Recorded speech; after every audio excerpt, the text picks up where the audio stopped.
what's up, guys? Welcome back to another episode of Skill Riders Podcast. This is episode number 157 with your host, 65 Lokes. And I'm very excited about this episode because I will be interviewing a former employee of Pegasus Hobbies. He's been a previous guest in the past of the podcast, but it's been a while. And I mean, there's lots of things to talk about. He's the man that brings realism to the model car game. Let's go right ahead and get right into it and contact Joe, aka Altered Works. I hope you guys enjoy this episode. Hey Edgar, Hey, what's up, Joe? Welcome to the podcast. How you doing? doing pretty good. How about yourself? Yeah, doing well, doing well.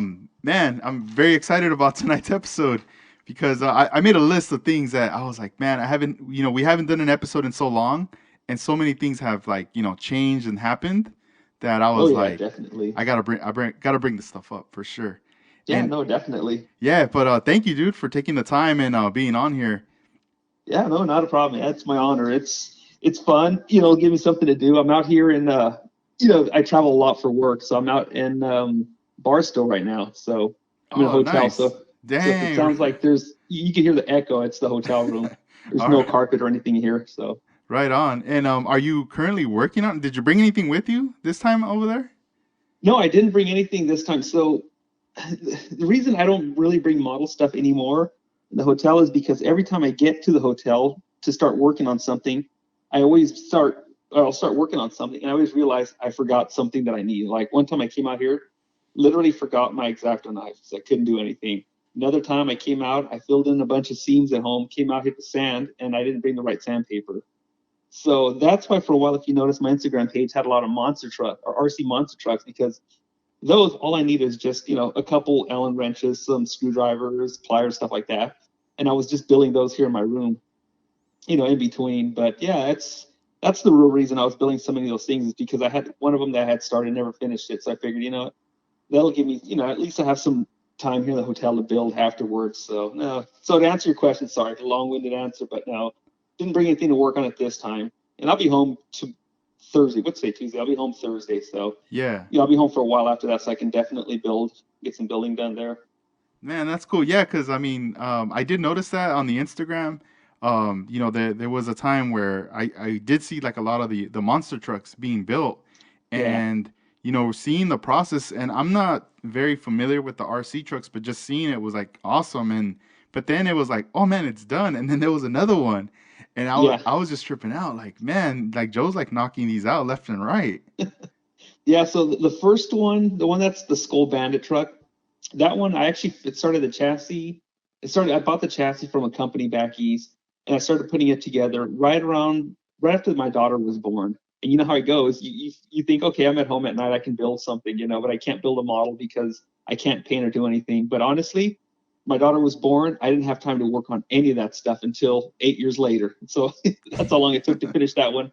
And then I finished that one, or when I was halfway done with that one, I go down to Pegasus to buy some parts for it, and they had a special on this other monster truck kit, so I bought a second one and did that one. So that's the reason I've got two of them. And honestly, that's ever since I was a kid, I always wanted a super realistic monster truck, RC monster truck, because I remember going to the library and there was this book, and I forgot who put it out. It might have been a Tamiya book, but anyways, it said something about like building super realistic monster trucks. And I remember showing that book to my dad. I checked it out and I showed it to my dad, and I told him I want a monster truck. I want one of these. And back then I remember I had the prices in the catalog and some of the kits, and this is back like late 80s, early 90s. I mean, these kits were like $400 or $500 back then. And my dad basically said, "You're on crack. There's no way you're gonna have that." So Yeah. so that always stuck with me. So I always wanted, a shaft driven RC monster trucks. And I've got two of them. And honestly, I played with them nonstop for like a week. And now they're both in the closet. They're just big models. They're just sitting there on stands, and I just clean them, and that's it. I haven't really played with them since, but I've got possession of them, so I guess that's all that matters. They're in my closet, and whenever I get bored, I'll play with them. But I'm back to building models again because I'm spending more time at home now. So that's kind of what's been taking over in the man cave. Yeah, that's pretty cool. And I did notice, on your latest post, you've been working on a Revell kit, the 1930 Model A. Correct, huh? And then as far as like the parts, it's just cool to see that you add that element of realism into it. Especially like detailing like the engine in there. Hmm. And when how's that process? Like, I mean, you've been building models for a long time, and every time it's like you open up the box, you see the parts, the same parts, like all the time. And now you have a lathe, you have more experience, with creating parts, machining. And how does it feel now to be able to create all those small parts for the engine? Well, I'm glad you asked me that question because if you notice, I'm also building a Mobius truck that I'm building box stock, completely box stock. So I haven't been posting much pictures of that just because there's really no steps in between right now because it's getting built up right now. I'll finish painting it when I get home. The reason I'm building it box stock is kind of answering your question. So a lot of these kits I've been opening them up for so many years, and I just see the same parts over and over and over again. And I'm like, man, that has flaws, or that shouldn't be there. This needs to be made from aluminum. And so that building that Mobius truck was kind of like a breath of fresh air because it's something, even though I was at I'm at Pegasus all the time. I'm kind of involved with them still. I was looking at the test shots of the models, but I always made it a point to never build that model or look at it because I wanted to build one without ever seeing it. So it's a fresh new kit. I don't know anything about those kits. I've seen the test shots and everything. The Revell kit, I had seen it for years, for the last, it came out maybe 5, 6, 8 years ago or something like that. And I've got like 12 of the original ones, and I would see those parts all the time. And I would open them up, and certain parts would bother me. I would look at them. So if if you notice, I'm trying not to add too many aluminum parts to this one because I'm kind of going back. It's going to sound like I'm just being like a hypocrite against myself, though. So I started making a lot of parts from aluminum, making everything super detailed, trying to make as many parts as I can, either on my mill or my lathe. But honestly, I got burnt out, and now I'm having more fun building the kits with as many parts available that are available in the box. I mean, at least that's what I want to do for the next couple models. And that 30 Model A kit, actually, it's a really nice kit. I'm surprised, it gives you a lot of good options to build it out of the box. Except those pulleys, they bother me because they're kind of made to look high tech, I think.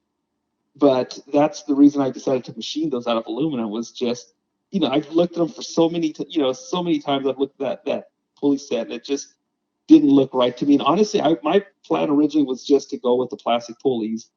But like I said, I opened it up and I just kept looking at it over and over again. I just said, you know what? No, I'm going to machine some out of aluminum. So Dang, that's pretty cool.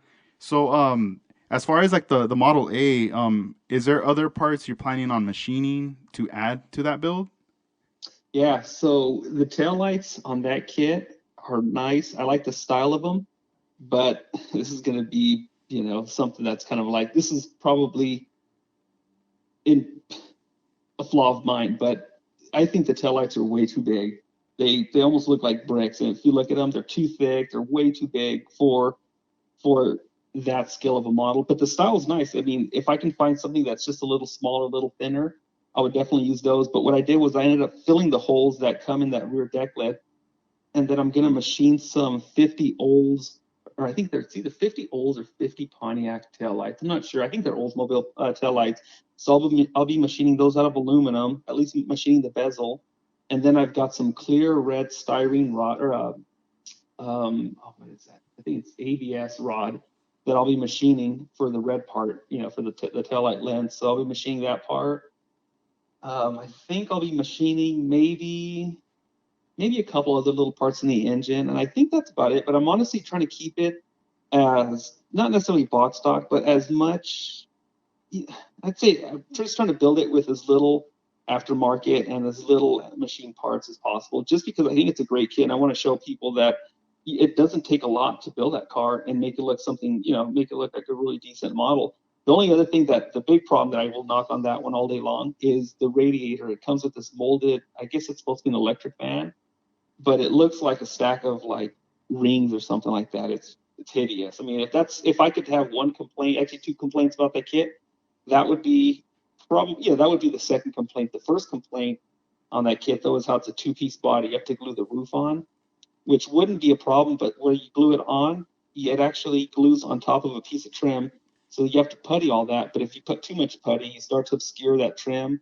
And then if you sand too much of it, you'll start taking that trim off. So but Dang. aside from that, I think it's a great kit, though. Hopefully you get to build one. It's actually out of the box. It's not a bad kit at all. Hmm. And I did see that you added some styrene rod to fill in like a gap. Yeah. Yeah, that was pretty cool, man. I like how you do those posts where you pretty much detail and show like the before and after Oh, okay. because Yeah. those are things like I would think like let's say if I'm building it, Yeah. I might not even pay attention to that. I might just glue it and just have it, or might even be like, oh, I'll just put glue in there to fill in the gap. But Yeah. I like how you added that styrene that gives it that little step and that Oh, detail okay. in there. Yeah. Yeah, that too. Oh, okay, that's the other thing. See, I'm glad you're paying attention because I forgot about that one too. Yeah, that's the other issue that I found with that kit was just I built one before, and I remember when I was done building it, I was looking, and if you look through that firewall, you can see the interior, and I'm like, man, that's a huge gap. So that's the one thing I remembered. So I'm like, all right, let me just take a piece of this really thin rod. And what's nice is that stuff is really thin and easy to work with. So when you put a bead of the Tamiya cement, it'll actually follow that. So wherever that cement's at, it'll follow it and it dries instantly. And it works just like it's almost like a putty. It's so soft. You just let it dry overnight and it didn't have require any sanding or anything like that. And it filled in that gap perfectly. And the other thing too was when I put that piece of styrene on it, it actually looked uneven. But what I did was I took a steel edge ruler and I pushed it because it was so soft. It was basically molding itself between the firewall and the body of the kit, and it filled it all in perfectly. Yeah, and like the piece of styrene, it's so tiny, right? It's so Yeah. small that's going in there. What type of glue would you use for application for something of that size? I only use the Tamiya liquid cement or the super fine liquid cement. Either one works fine. The super fine one will start to run a little bit too fast, and it's like using the super thin crazy glue. Before you know it, it's all over your fingers and you're leaving fingerprints.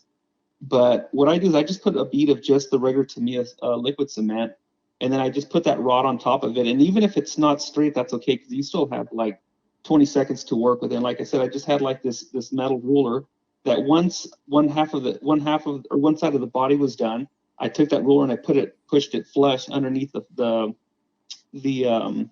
what is that called? It would be like, I guess it's the front of the car. I mean, obviously it's the front of the car, but I forget what they call that. But anyhow, so I would push that underneath it so it filled in the gap between the firewall and the body, the cowl. That's what it's called, the cowl. So it was basically just kind of just forming itself between the cowl and the firewall. And it actually I didn't think it was going to turn out that great because at first I'm like, all right, it's going to look kind of goofy, and some areas look a little more compressed than the other. But once everything dried, it seems like it kind of expanded again, and everything looks even and uniform. So I was pretty happy with it. Man, that's cool. And as far as like Revell, like the state of Revell, have you looked into like what's been going on or what's gonna be potentially coming out in the future? Because I remember a previous episode, the one we did back then. Mm-hmm. We didn't know what was going on with Revell, if they were like completely just done, if that was it, and it was a kind of like a crazy kind of time. I remember back then. Yeah, no, I remember that. Nobody was sure what was going to happen. Revell was just up in the air, and they were for sale. And anybody with I think they wanted like 3 million for the company or something like that. Anybody with the money could have bought them. I don't really know what's going on with them because they got absorbed by some German company. And I was talking to somebody over the weekend, and he's really good friends with a lot of these people who have kind of prominent positions in different model companies. And he heard the latest rumor about Revell is they will keep building models. That's the one thing that they want to stick with is doing model kits. But they also want to start creating a line of toys. And what it sounded like was they're going to start basing a lot of the toys off of their snap type models. So it's almost like going back to the days of the promos and model kits in the 60s and 70s, where you can buy a model kit, but it's basically an unbuilt promo. And he spoke to somebody who spoke to somebody at Revell, and they said that's kind of their plan right now is to start going into the toy industry a little bit, but they still want to keep the model side going also. Yeah, man, that's interesting. It's I never, it's cool to hear about what's kind of go down because then it's almost like you start kind of preparing yourself. Exactly. Like this is gonna happen instead of just being kind of sidetracked. Then all of a sudden you see a big shift and you're like, wait, what's going on? One thing I've noticed is like the Cadillacs, Mm-hmm. the box art, like the one that has the purple Cadillac. Okay. Yeah. I noticed that because there was a time where they released them and then they stopped releasing them, and I have a feeling maybe it might have been around that time when they were acquired.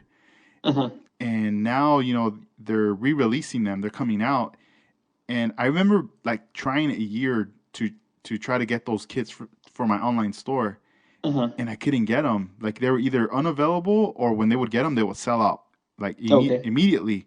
So finally, when I got some, I started to notice like the color on the box was like a little more darker. Before it was like a little bit brighter, like the purple kind of popped more. Oh, okay. And then I also noticed like I had purchased like a case, and I was like, Hmm. "Oh, dope." So then when I took them out, I noticed there was like a few boxes that were crushed with inside. And Oh no. I was like, "What the heck?" So then I'm looking at I opened one of them just to see if the contents were okay and not broken or anything. Hmm. And they were fine, but I felt the box was like a little on that was like pretty flimsy. Yes. Like it And was you're gonna say that. like it wasn't sturdy.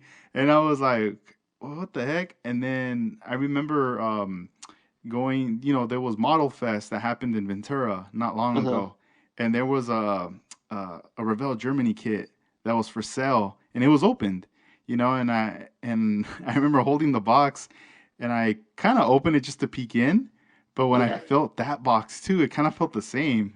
I was Yeah. thinking like, oh man, it must be like the same material they're using for the boxes. And you're gonna say that, yes, they definitely switched over to it almost feels like thick construction paper for their boxes. Yeah. It's kind of crazy. It's shocking, It's shocking because I remember in the early 2000s when AMT got bought out by Racing Champions, who was a diecast company at the time. It was Racing Champions, and then their parent company, I forgot it was another big toy company. But anyways, when they bought out AMT, they started putting the model kits in these boxes that you could never damage. You could step on them. They were super thick, but the box art was really ugly. They were putting like 22-inch wheels on everything. It would be like a street rod, like a 32 Ford hot rod with like 22-inch wheels. But I remember everybody was saying, "Well, God, well now we're paying more for shipping. If you go by weight, because this box is like 3 times as thick as anything's ever been before." And then now Revell's on the opposite side of that, just giving you like a construction paper box. Yeah. But yeah, I know a couple people that have some of those kits, and then they stack. Normally modelers stack a lot of models on top of each other, Mm-hmm. and they were saying that when they put heavier kits on top of them, all the boxes just collapsed. Yeah, I could see that. Yeah, because I was quite surprised. I was like, "Wait a minute, what's going on here?" It's Yeah. like cutting back or switching, and I mean, sometimes you even notice that even with like shipping boxes. Yeah. At first you're like, "Oh man, these are nice and sturdy," and then later the cardboard is like super soft, and it's just Yeah. like it just feels a bit flimsy, and I'm I'm just like, "Damn, what's going on with this?" Yeah. You tell they're definitely trying to cut corners on that side. Yeah, and from do you ever from the people that you talk to that work for companies, do they ever break it down to you as far as like or give you an insight of what goes into it with development when they're gonna create a kit, as far as like what can they give you? Because I know they can't just give the modeler everything they want, they're gonna give you certain things, but then Mhm. obviously, everyone's gonna discover like, oh, I don't like this, I don't like that. They should have done this better. And but I'm always thinking like, well, for sure, probably due to budgets and things like that. Yeah, that's exactly it. I mean, one of the main things right now that really hurts a lot of people trying to make model kits is licensing rights and intellectual property. Where before in the 50s, 60s, model companies can make a model kit and they would just, say it's 1955 and you want to come out with a model of a 55 Chevy Bel Air. All AMT or Revell back then would do is just contact GMC and say, hey, we're going to make a model kit of this, and we can have unassembled or we can have assembled versions of it for your dealership as promos. You can give them out, and that was kind of it. It was basically just kind of a handshake deal where you would say, okay, yeah, we'll take those, and you guys will do it the model side. Today, it's not like that at all. There's so many legalities involved with everything. I mean, just from what I've seen with Pegasus, acquiring the licensing for Ford or Chevy, and it's just contract after contract. And, of course, all that costs a lot of money. You've got all these legal fees, then you have to pay the licensing fee, and then you have to give them their residuals too, which they'll want like 5 or 10% for each kit or something like that. So if you notice, a lot of model kits have gone way up in price because all of that cost is getting factored back into the model kit that you're buying. And so what a lot of companies are trying to do now to make more money, it's weird. It's like they want to save money on their end, but try to make a little bit more money on the other end from the consumer to try to make up for it. Is what they'll do is they'll make certain models and then they can share other parts with other kits. So if you look at like the Model A Ford Coupe that I'm building, a lot of that kit is pretty much the same as a 29 Roadster, right? So all you're basically doing is swapping the body out. So you already have the licensing rights for Ford for both kits, for both, both body styles, but everything else is going to be the same. So they're not having to retool anything again for a second chassis or motor. It's they're basically both the same kits. If you notice in the model kit too, they give you, they'll give you like a different engine, right? They don't ever call it a Buick nailhead, or in other kits, they won't call it a Pontiac or small block Chevy. They'll just say, a high power V8 engine now, because they're trying to stay away from using the word like a Chevy V8, Pontiac V8, Oldsmobile V8.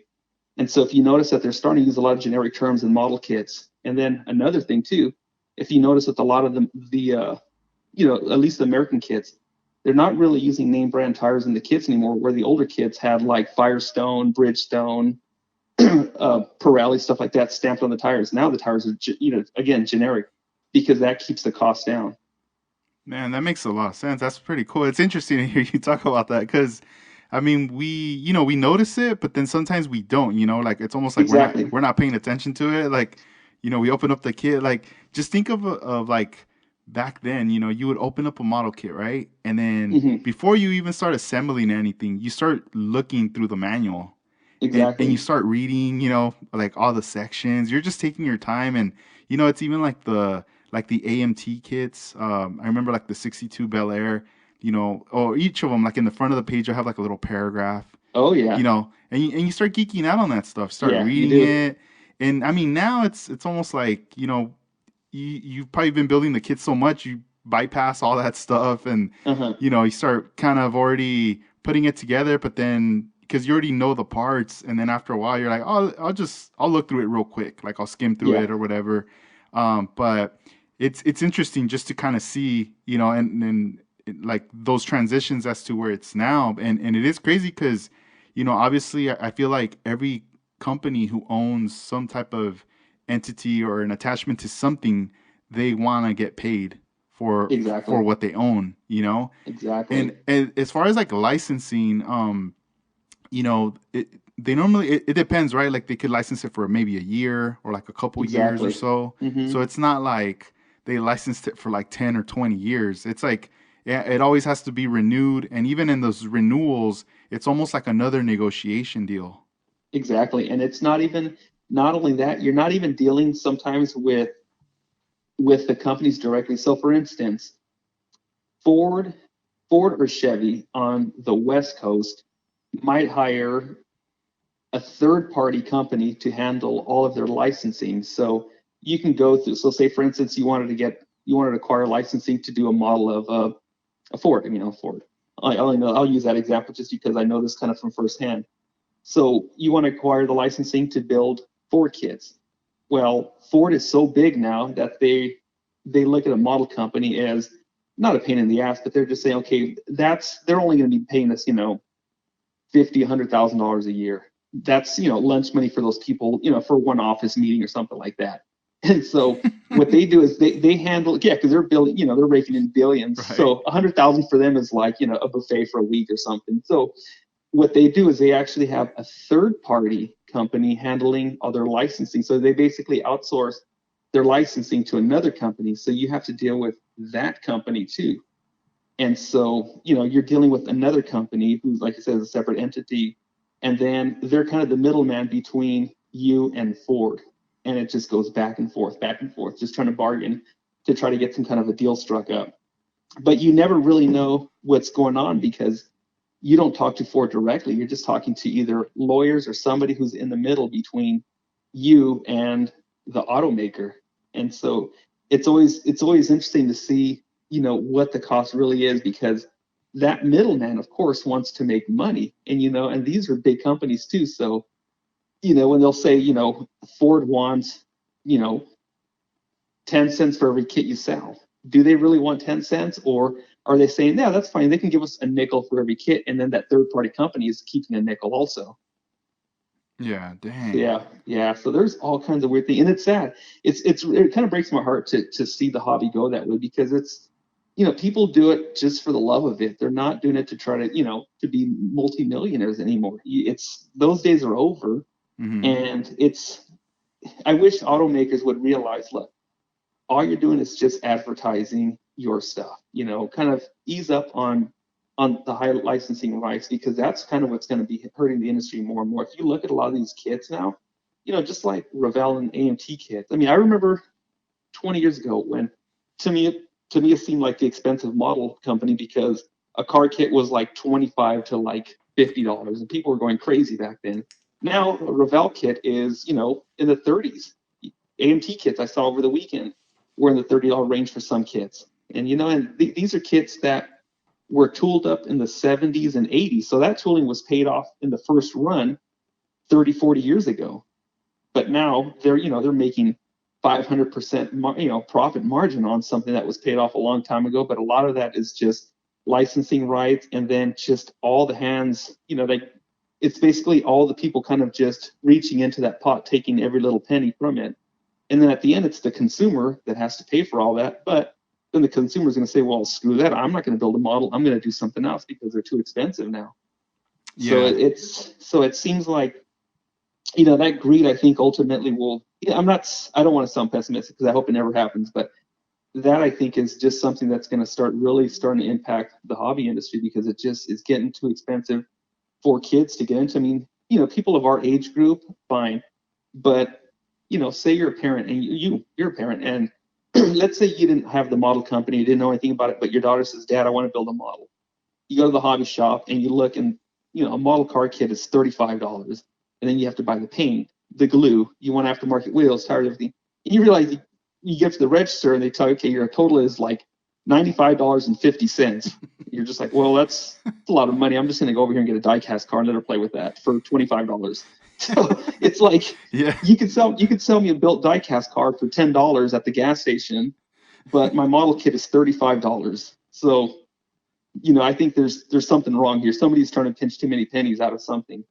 Yeah, that's true. It, Yeah. it's crazy because I still remember going to a hobby store in Camarillo. I can't even remember the name of it because it closed down many years ago. Uh-huh. And but I remember like going to it, and I feel there was a chain of them. It was like RC and also model kits. But I remember seeing a father and daughter, and the father asking one of the clerks like, "Hey, what model do you recommend? Because my daughter wants to build a model." Mm-hmm. And I just seen the little girl, just like seeing all the kits, and she was touching, like looking at some of the Snap-on, and then some of the higher end ones, Revell, and Mm-hmm. then like the Tamiya ones, they had at the very top, and those were, I think she was looking at one of the GTRs, Oh, okay. and that one was already maybe, I don't know if it was like 50 or $60, Mm-hmm. and I could just see that was a little confused, like, damn, I don't even know what to get her,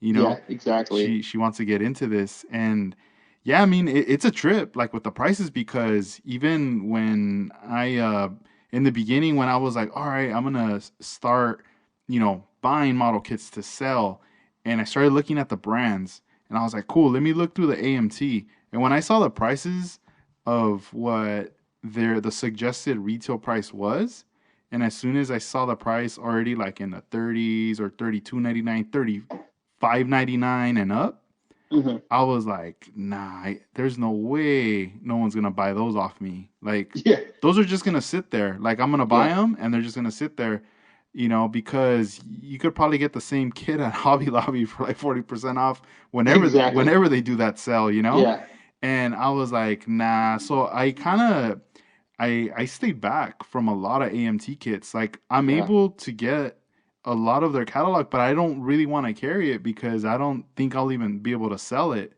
And I just try to get the ones that I feel like, all right, this one, it's like the price is fairly decent, that I could see it, being like a fair price to resell. And the same, I felt like the Revell ones were a little bit less, as far as Hmm. price, but the AMT ones were just like a lot higher. Yeah. And I was like, dang. And then, after a while, you start seeing the same kits in other hobby stores online, and they're, cheaper. And I'm thinking like, man, I wonder if they're getting them direct or what, because they're a lot cheaper. And I'm like, there's no way I would be able to get that kit from AMT and try to compete with that price at all. So Exactly. I was like, oh, I'll just stay away. And I was more focused on like bringing in like the Aoshima kits and Fujimi, Hasegawa, and the Tamiya. And also the Mobius. I was like, if I'm gonna sell, cars that are like, made here, like Ford cars and all that, it's got to be Mobius for sure. The Hudson Yeah. Hornets, because I know that, even though you're gonna be paying like 35.99 or 36 or 38 for those kits, it's a premium kit. Yeah. Like Exactly. it's really like a nice kit, and I feel like it's worth it. But with the other ones, it's kind of scary sometimes, to be paying a lot more for like an AMT, and then when you build it, you never know, it might have a flaw or something Exactly. with it that And a lot of yeah, and a lot like I was saying earlier, a lot of those AMT kits were all tooled up in probably the 60s and 70s. So to your point, like you said, a lot of them are going to have flaws. They have the one-piece chassis and stuff like that. And those kits, for that manufacturer to make, since the tooling was paid off 30, 40 years ago, that tooling was paid off even before this company acquired it, right? So they acquired the tooling for next to nothing. That kit probably cost them, from the moment they injection molded it with plastic to having a completely sealed box, you're probably looking at maybe $2. I'd say maybe $5 or $6 at the very most after it's shipped to the United States from China, right? But they're turning around selling it for 35. So who's taking what from in between all that? You've got the yeah. distributors, and I know you've got shipping and stuff like that, but still, it's crazy. It's No, it is. crazy. I still remember some years back when you had posted online letting people know, hey, if you see the 1963 Impalas by Revell, pick them up Yeah, because they're done. Like you're not gonna see any of these like yeah, for a long time or maybe ever. Who knows? And yeah. I remember during that time, I was finding some at like Michael's, Exactly. and I was picking them up, here and there, and then I had maybe about 5 or 6 of them, just Yeah. Hmm. just kind of sitting there, and then I also started collecting like the '64 Impalas, Hmm. the ones that just have, it would just say lowrider at the top, Exactly. and Yeah. I was like, all right, cool. So I started buying a bunch of those, and then eventually, I started to see those kits were just gone everywhere. Any Yeah. Michaels I would Hmm. hit up, I would never see Yeah. one, and then I started to kind of see a decline in Impala builds Yeah. through the years. Like I started to see not that many people building 63s by Revell or even the 64s, and if so, the 64s were now costing a premium. Yeah. Though those went up. And do you know, or do you think, or like speculate that they'll ever bring back the 63 again? I think they will. I honestly think they will. I think right now they're probably holding off. Just there's probably some licensing issue. I mean, they've got the tooling already. It's not like, as far as I know, the tooling wasn't destroyed or anything like that. But yeah, I think it'll come back at some point. Just like the 64. I mean, they produced that after. I mean, that was one of the first kits they started making after they got absorbed by a new company in Germany. And I remember, the rumor was that we'll never see that 64 again. And sure enough, we started seeing it right away. And I remember when Revell finally started selling models again, Pegasus had like, I think they got like 96 of those 64 Impalas, and they're still only selling it for like $22 or something like that. They're still really cheap. That's And good. so, yeah, so I think that 63 will come back. It'll probably be, $35 instead of 25 what it was before. But it's just really out there. It's interesting because I don't really see those on eBay either. I've got like 4 or 5 in my garage, and I keep saying I'm going to build one. And I do have one that I started. I'm building as a replica of somebody's car, and I like it. It's a cool kit, but it's weird. It's like it's one of those kits you really don't see out there for some weird reason. Mm-hmm. Is so like let's say AMT, right? They back in the day they came out with the model. They already have the molds and everything and the licensing for that time. And once it expires, you know, if they need to bring this back, let's say 10 years later, they pretty much just got to renew that license to bring that back. and the let's say whatever car the molds, they have 100%, like that's their property, right? Not the other, even though it's a car that they're licensing. Exactly. Yeah. Yeah. So they're basically just they're basically just paying to be allowed to produce that kit with, with intellectual property of, Chevy, Ford, Buick, Oldsmobile, any of those markings on it. I mean, if they wanted to, and this is like a hypothetical thing, but say for instance they wanted to release a 64 Impala, and if they got rid of all the Impala trim and made like a 10% change, they can sell it as like a lowrider car, and just say the lowrider body or something like that, because it doesn't have any of the Chevy emblems or anything like that, or if they change the grill. But then again, who would want that? But Hmm. yeah, all they're basically doing is it's just basically just a kickback to be allowed to produce something that says Chevy on it or Ford or any of those automaker names. But yeah, it's too bad that the licensing fees are so high, because that, I think, like I said before, I think it's really going to start impacting the hobby industry a lot. Yeah, and I always wondered if there was ever like a conflict between brands, because you know how like AMT has a 63 Impala, and Mm-hmm. then the Revell had theirs. I don't know if they were released around the same time, or maybe they were released different during different periods, just so they the competition. I don't know. Did you ever know of that? If there was maybe an issue? No, I would wonder that myself too, because I would look, at least when I'd walk down Pegasus, I'd look down one aisle, like the Revell aisle, and you see, all the Revell or the Revell Impalas, and then you look to the other side, you look at the AMT stuff, and they have a bunch of Impalas there too, or the Lindbergh ones, all at the same time. But I think it's just GM just getting licensing rights from all three of those model companies. Dang, yeah, it's pretty crazy. Is there like a box art period that you like let's say the 80s or 90s or even now, like modern? Yeah, let's see, the box art period that I think I like the most. Well, definitely the '60s stuff. If you ever look at the '60s, I mean, these people put a lot of effort into box art. But of all the box art I really liked from the '60s was the airplanes, '50s and '60s, because what they would do is they actually hired an artist to paint like an image of an actual event going on with an airplane. So I still remember like the B-17. If you look at the Revell B-17 kit, it looks like it's flying, or the B-29, or even there's another company. I forgot the name of the company, but they did like an X-15 model. And you can look at that box art, because it's almost suitable for framing. It's a plane flying, but the way they capture the motion and everything, it really gets your eye. I remember the box art that I least liked was AMT in the early 2000s, and that's when I was telling you that they're putting big wheels on everything, like literally 3240 with like 22-inch wheels or 24-inch wheels. And all they would do is they just built a model, and then they just put it against the blue backdrop and took a picture of it, and you can see all the flaws. The wheels weren't straight or anything. And yeah, I don't know if you take a look at those sometime. It's kind of an embarrassment. I mean, they still sold, but it's Hmm. it's to me that's the funniest box art period. I think was the AMT stuff. But favorite or car model box art would probably have to be again '60s, just because it was just it wasn't, they weren't computer generated or computer altered. It wasn't photoshopped or anything. It was just one person's artistic rendition of a car. It was pretty cool.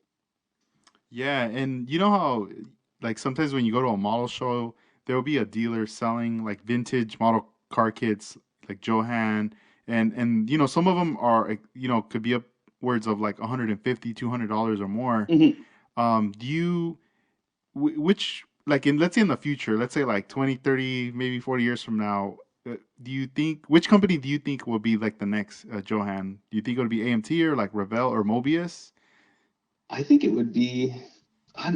Something tells me it's going to be Revell, especially after I had this conversation with this guy over the weekend about Revell kits, and with him telling me about them going towards the toy industry. And the only reason I say that is because they're owned by, again, I could be wrong, but I know it's something to do with some German company, or maybe it's some German capital investment group. But anyways, they're really interested in taking that name and turning it into a toy line. So this is just my fear, but I think what this is my personal opinion. I think what might happen is they're going to start looking at the cost of the models and the cost of the toys and say, well, we're making way more money with these toys and it's less hassle.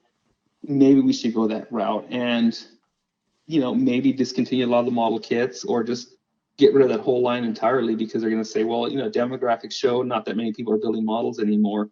And that's because, they're over in another country and they're not looking at what's being sold in the United States versus AMT, which is they're owned by Round Two. They're here pretty much in America and they're really involved. The people that they have running it kind of know the model scene. They're modelers themselves. And I see them sticking around a lot longer.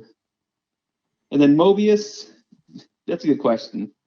As far as I know right now, Mobius seems like they're going to be around for a while. And then there's also Salvino's models, which, I'm good friends with Rick Salvino. And his model company, I think, is going to be around for a while just because he's building, he's offering these kits of these old NASCARs that no one's ever done before. And I remember talking to him and God, he and I went out to lunch and we talked about this probably back in like 2005 or six. And he told me what he wanted to do. And his whole thing was, I want to offer these vintage NASCAR kits. And back then he was saying, oh, I'm just going to not 3D print, I'm going to resin cast them and sell them as kits. And at that time, 3D printing was coming out. And he's like, maybe I'll 3D print him. And then he says, oh, I just bought an injection molding machine that I can press stuff in my garage. And then eventually cool. He says, well, that's not going to work. I think I'm just going to buy my own injection molding machine. And now he has his own full, huge shop set up by Ontario Airport. And I think he'll be around for a while. I kind of thought about that when he first started. I thought, he's going to put out a couple kits and maybe it's going to get out of hand or too expensive. And maybe he will be the next Johan. But no, I think some of these smaller, more newer companies are going to stick around for a while just because they have more of a following. It's like Mobius is doing these really specific subjects. Salvino Models is doing a lot of specific stuff. And I don't know, it seems like it's really working out for them. And I don't see them going anywhere. But if anybody, I would venture to say that maybe Revell would kind of just disappear at some point. Not that that's not what I want, but I can see that happening just because, it's a company that's kind of away from the American hands. Yeah. And, talking about disappearing, did you trip out when Scale Auto magazine was like out? Yeah. Oh, yeah.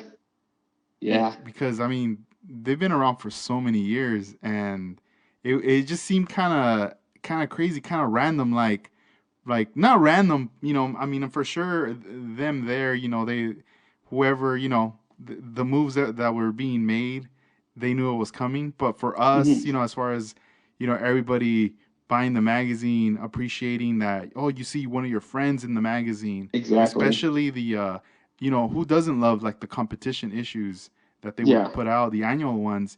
And all of a sudden you hear the news that, that they're done and, or, kind of, I guess, consolidating the company and they were just going to focus on this other magazine, but they were going to do like a small little feature on cars, but it really wasn't going to be like a full-on car magazine.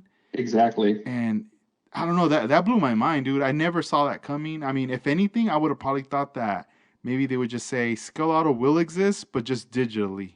Exactly. It's funny. So I just bought some Scale Auto magazines and some old car modeler magazines from the early 2000s because there's these issues that I really liked. And I remember reading those and thinking, man, I just like those so now it's kind of a nostalgia thing to buy them. But I was going back and when I was Googling different issues of Scale Auto, I actually found somebody had taken a screenshot of Scale Auto announcing, when they were going to fold and how it's going to get consolidated into Fine Scale Modeler magazine. And then the next screenshot was saying that they closed down their website. And I agree with you, why close down the magazine site? Okay, I can see that. The hard copies aren't selling what they used to, but running a digital site is probably not going to cost you any more than running just your Fine Scale Modeler site. So why do you have to close that down? And, what I think when Scale Auto did that, I kind of feel like a lot of modelers, they felt that Scale Auto and that company turned their back on them, which I agree with them, with the modelers, because it's just, there really wasn't much of a warning. It was maybe like a month or something like that saying, hey, this will be the last issue. And then what we're going to do, and I know this happened to a lot of people who had subscriptions to Fine Scale Modeler or to Scale Auto Enthusiasts, they just sent them Fine Scale Modeler magazine. And they're like, hold on a second, this is something different. This is, if I wanted this, I would have subscribed to it in the first place. You can't just send me that. I know one guy who subscribed to Fine Scaler and Scale Auto, and they would just send him two Scale Auto or two Fine Scale Modeler magazines Oh, for months after that. yeah, And he's like, well, what a slap in the face. yeah, But yeah, it was a shock to see that disappear, and it kind of was a staple in the hobby industry. And I remember when Car Modeler magazine disappeared in like 2000 and maybe 4 or 5, something like that. And that was a really good magazine. It was really sad to see that one go. But we figured, that Scale Auto was going to stick around for a long time just because it was one of the only magazines. And then, obviously it folded. But, the good thing is we still have Model Cars magazine. Greg in Hawaii is still keeping it up. And, you got to give that guy major props just because he's had just a series of health issues for the last 24, 25 years or something like that. That's a long time, dude. And he actually, he bought the magazine from a guy named Roy Sorensen. It was called, what was it called before? So I was getting confused. It was like Car Modeler and Model Car. But anyhow, he bought that. I think it was called Plastic Fanatic, and then he turned it into Model Cars magazine. So he bought that, started on his own, and then he got picked up by a publishing company. And I think it was called Bell Publishing, I think, or something like that. They're out of Colorado. And, he was with them for 10, 15 years. And then they said that they're going to drop his line and they're going to drop the hobby side of publishing magazines. And so last I heard, him and his friends were self-funding the publication of that magazine. So sit there and pay, it's got to be $10,000 an issue or something like that to put out, to have, all that stuff printed. So I hope he's making his money back. But I was at Pegasus this weekend and I saw 3 or 4 new issues. So I'm glad to see that he's keeping it up, but hopefully he doesn't go away. But even if worse came to worse and he closed down or he shut down the hard copy side of it, I can guarantee he'd keep the digital thing going just because it's a website, it's a forum, and it's really not costing anything to keep open. Yeah, that's true. It's trippy because I remember going to Ventura Hobbies and picking up the Model Car magazine, and I remember those issues. Not all the pages were like color, like some were and some weren't. And then there was like a pause where I would ask the owner, like, you got any new issues? The latest one, they're like, nah, nothing's coming in. Like, just nothing was. And he's like, yeah, I don't know what's going on. So there was no insight. And then last year in October, when Art Lasky had his show, the SoCal Open, a photographer was there, and I'm not sure if that was him. I don't know if he's if the owner or the person that was representing the magazine. I didn't get their name, but I did come over to say hi, and they gave me an issue. One of their latest issues. So I was like, oh, cool, thank you. And it wasn't until I got home where I looked at it and I was like, yo, this issue's dope. Like every page, full color and everything.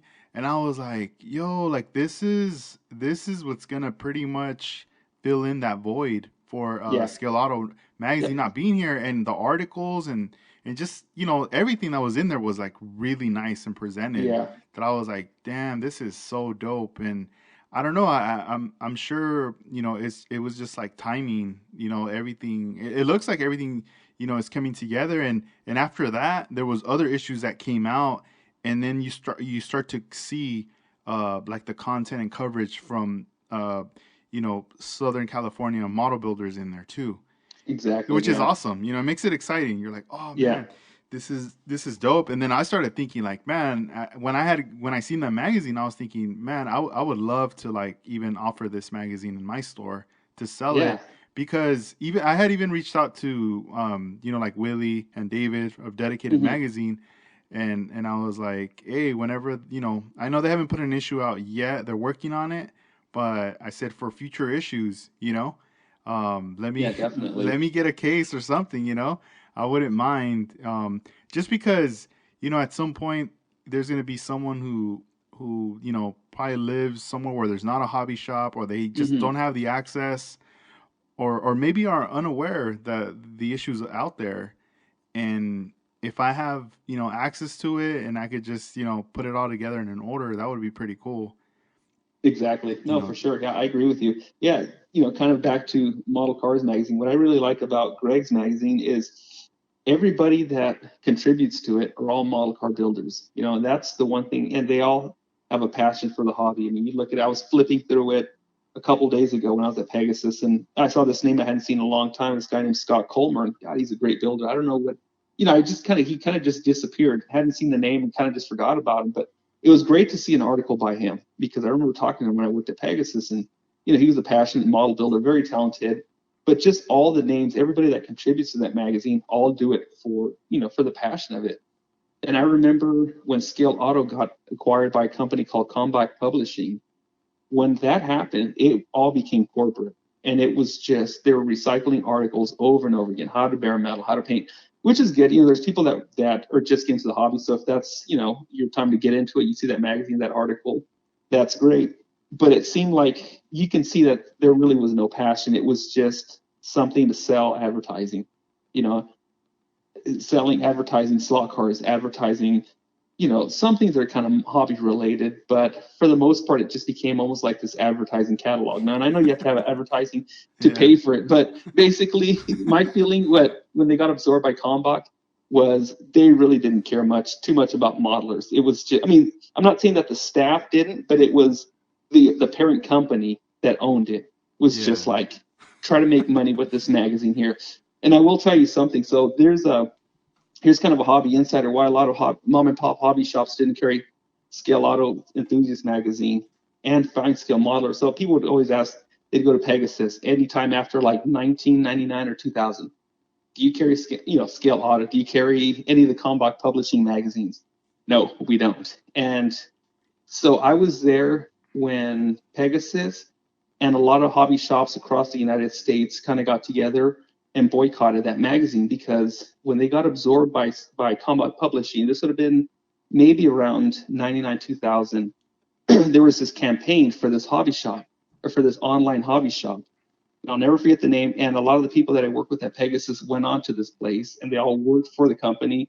They told me how great it was. They said I should work with them. And within a year, the company was bankrupt and they were jobless. And so this company was called eHobby.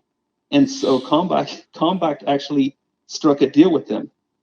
Anytime anybody had any questions, whether it was via email or just a handwritten letter that they would mail in asking certain questions, they were going to refer them to eHobby, and they're going to say, talk to eHobby. eHobby will take care of you. So basically, eHobby was paying them to send all any kind of inquiries about any kind of a hobby to them, right? So mom and pop hobby shops said, wait, hold on a second. We've been carrying your magazine for the last 10, 15, 20 years. And now you're going to take all the business away from us and direct it to this online retailer that went out of business in a year. No bullshit. So all the hobby shops quit carrying them. And I remember I actually had picked up the phone and Combat Publishing had called up, and it was some salesperson, and they were saying, hey, I'm such and such from Combat Publishing. I'm wondering if we can interest you in carrying Scale Auto Enthusiast magazine. And so I remember telling the person exactly why, and that person agreed. They said, you know what, you're right. That person wasn't there when that happened, but he agreed. He said that's wrong. They shouldn't have done that. And so yeah, so Pegasus never carried Scale Auto or any of those Combat Publishing magazines after that, and a lot of hobby shops didn't. It was wrong. They were trying to basically just cater to this big online hobby retailer that was trying to take over everything, but that whole thing failed in a year. So back to square one, and they lost their clientele. And honestly, I didn't really read Scale Auto after that. Kind of left a nasty taste in my mouth. And I would flip through it at Barnes and Nobles, but I rarely ever bought it after that. yeah. Most of the Scale Autos I got were free, and then just never got around to just buying them. And now here I am buying them on eBay. So Nah, but it's crazy because you're right. Like some of the books, eventually you go, man, what am I buying? A phone book? It's yep, just a ton of advertisement, numbers, exactly. websites, and you're like, what's going on? Yeah, And exactly. Yeah, it like before Scale Auto was like out of the picture, right? I remember like around that time too, when Lowrider magazine also announced that they were gonna stop publishing the book.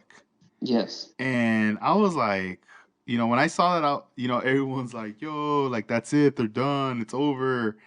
And make sure you buy up the issues, or people were posting like Throwback Thursday and posting all yeah, the, I've been here since day one, like Yeah. issues from the 80s throughout the 90s and so forth.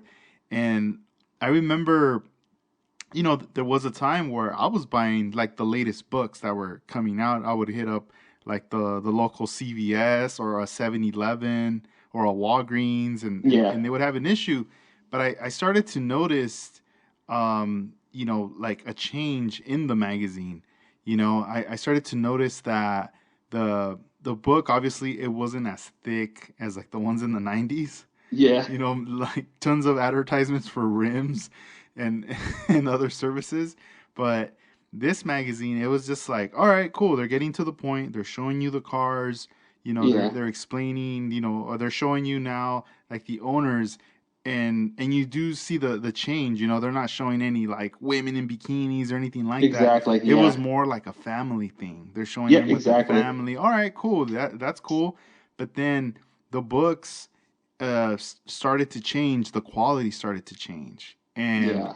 and when I remember buying an issue and flipping through the page, and I was like, yo, when I flipped the page, I could already see through the other page. Like it's Yeah. really thin, you know? Yeah. I And remember it was like picking up like a couple pieces of tissue paper. yeah, dude. And it was like, I don't know. It just looked pixelated. It looked kind of weird. I was Yeah. like, this just doesn't look right, for the price that you're paying. And then, whenever I would ask people, like, hey, what's up with this book or what's up, and, I would just get answers like, oh, I think another, like, publisher company acquired them, or they keep getting sold, Yeah. and I'm like, oh man. And then finally, it just like was a big change where it went from, the book, physical copies, to now this is the last issue of Lowrider, and everything Hmm. is basically just gonna be like showcased online or on Instagram, Exactly. Yeah. you know. And I was like, man, like, I mean, I know for sure, magazines aren't gonna last forever once it gets like super corporate, because the people, that make those decisions, they have really no connection to it. Exactly. For Yeah. them, it's just like making money. Like, how much money Yeah. is this gonna make me? And if this product doesn't move fast, then we got to get rid of it.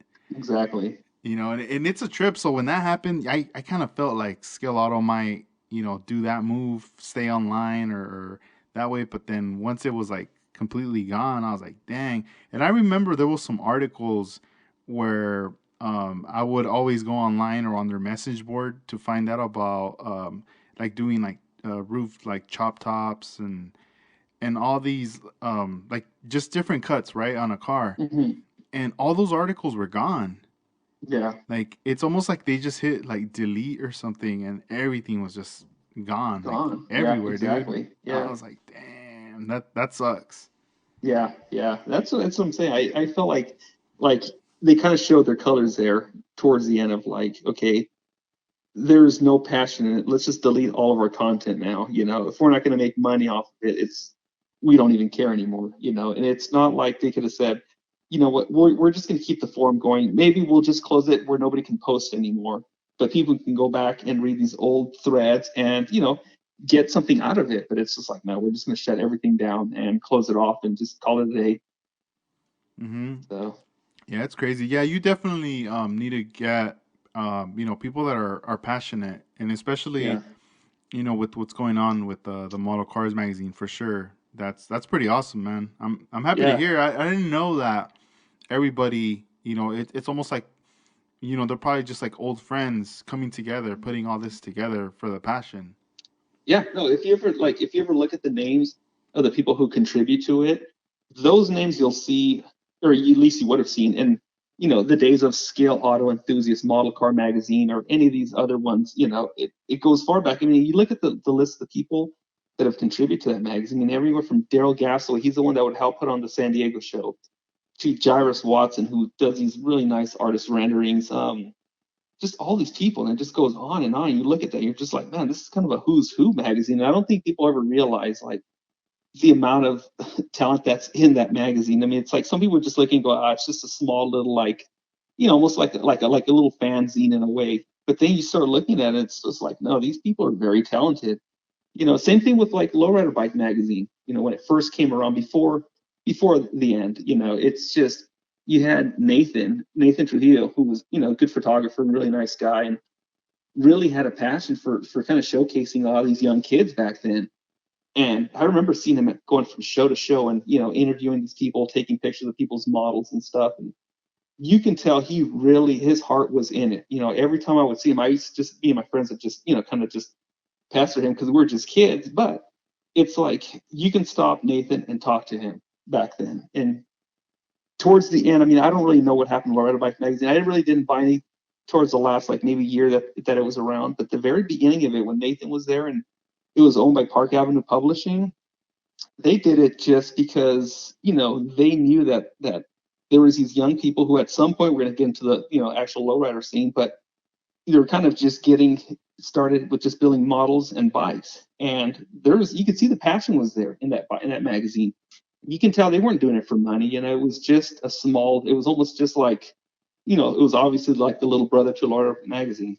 And it was just, you can see that there was not a lot of advertising there, and it was just all bikes and models. And yeah, people can buy advertising space, but I don't think that was ever like the real intention was to try to make a ton of money from it.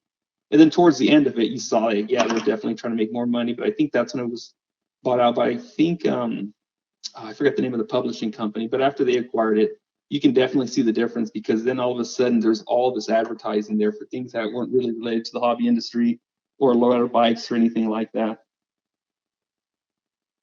It's a trip because I feel like like you said, like like he was very passionate, like all in. Hmm. And I remember doing like some videos on YouTube, like where I'm going through each issue, Hmm. like in each episode. And I always, in the beginning, when I opened up the book, I would show the like everybody that was involved, that they would list their names like Exactly. in the book. Yeah. And you do see the names like pretty often, right? Like Yeah. that's the core team right there that's Yeah. making this magazine happen. And even when you look at those covers, like the ones that had like David Anthony Garcia on the covers, with his builds and the bicycle, like everything seemed like it just matched, Oh, it right? did. No, it did. and Yep. and Exactly. it's something that like it pops to your eye when you see it, especially on a stand, like you see it at Hmm. a store. Yeah. You're gonna it's gonna catch your eye to want to open up that book or buy it. And later it's just crazy how you start to see like the evolution, right? Like on the covers and just the features, and then it starts to head into another direction. And it's a trip because I noticed that a lot in different entities. Hmm. Like I still remember, just to kind of go off, go off into a little tangent, like it's like GI Joe's, right? it, Hmm. it was like very, in the beginning, and I'm talking about like the 80s, like the cartoons, not like the 60s Oh, stuff, yeah. but like the 80s cartoon, and then even the comic book. It was like, all right, you had all these like military characters they had their specialties at what they were good at.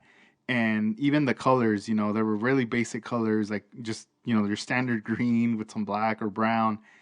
And then as like the years went on, you start going into the 90s, all the colors changed. It started getting super colorful, right? That's And, true. and Yeah. and then later neon colors started to become more of a thing.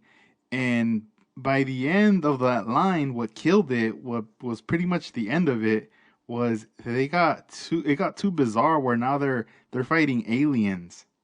And Yeah. there's all That's these that's it went from like having like military soldiers to like aliens later.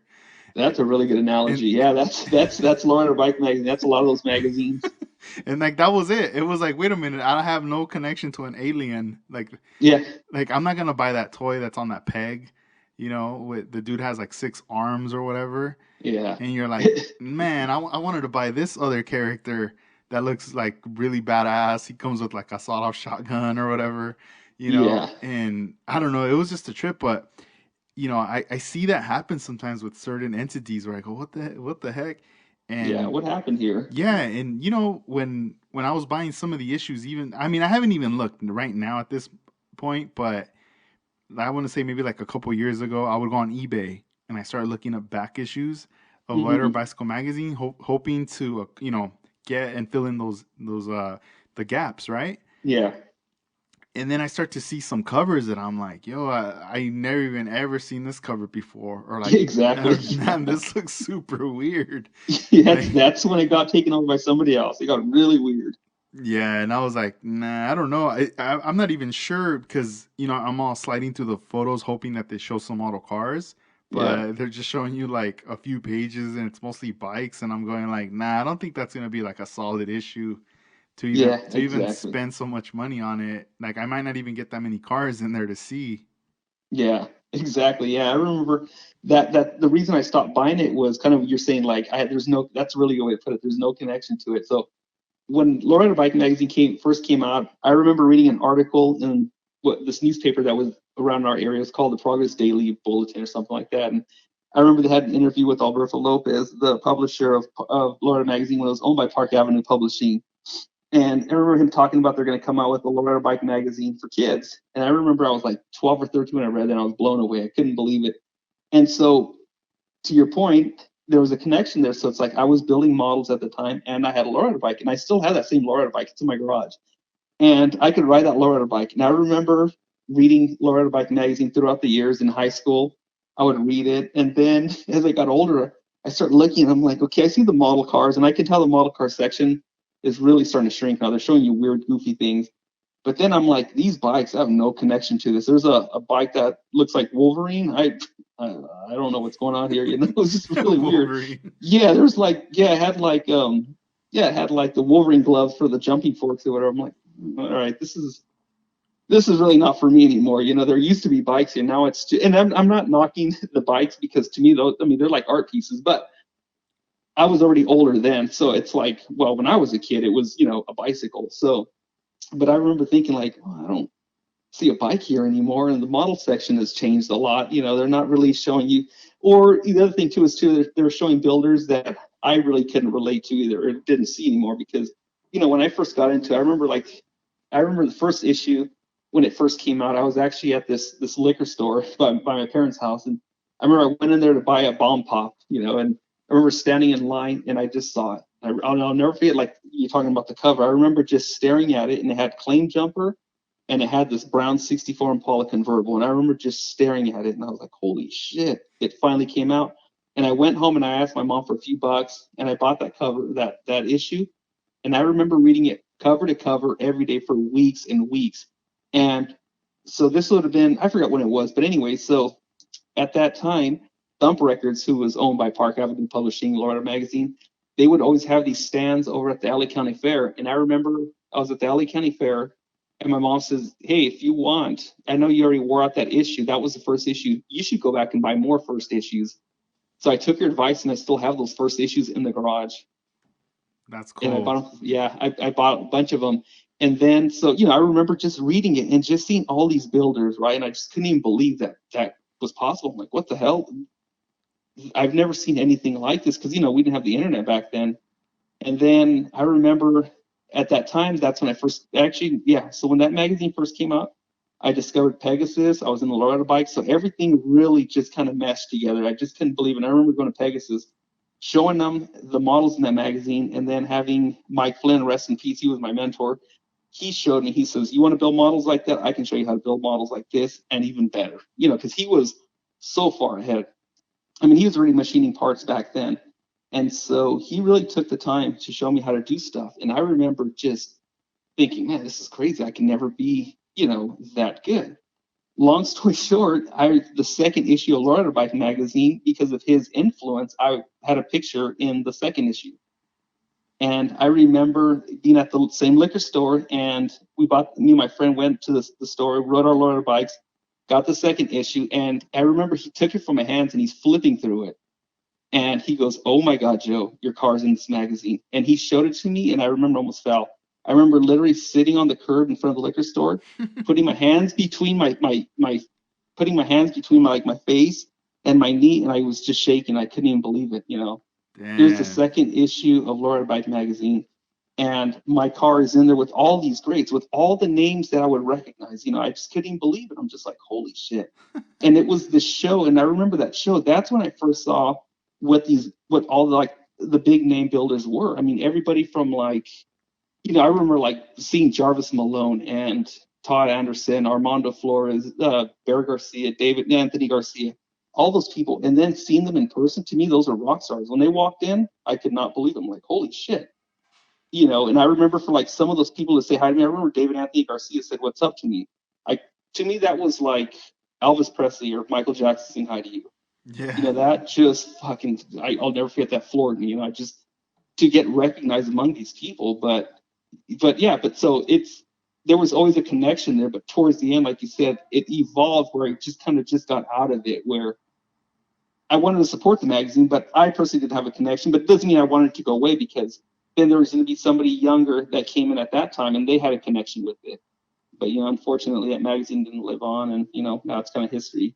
Yeah, and yeah, because it's a trip how there was a period even in the magazine, in the back pages, it turned into like a little comic book section with the Yeah, I lawyer remember bikes. that too. Yeah, Like dudes like just like fighting, I don't know, like just being vigilantes or something. yeah, I remember that. Yeah, And I mean, you could think, man, they could have used these pages, exactly. to use cars or squeeze some of that in there, Yeah, but then again, they probably would have used them for advertisement or something at that yeah, at that's that true. point, and yeah, I mean, I can imagine, bro. Like whenever I see, like the photos of the books, it's like a time machine. Whenever I go into It those is. It really is. books Yeah. and I see it, but like you pretty much you lived it. You were around these guys. You got to, I know for sure for you, it's like a different nostalgic experience. Oh, big time. Yeah. When you see all that stuff, and I mean the issues that I was buying back then, and then be living in Oxnard, I was very unaware of like the things that were going on like out in LA or in Mm-hmm. Anaheim or wherever there was a show. But what tripped me out was when I finally got my hands on issue number 1, Mm-hmm. and I was like, all right, I'm gonna read this issue.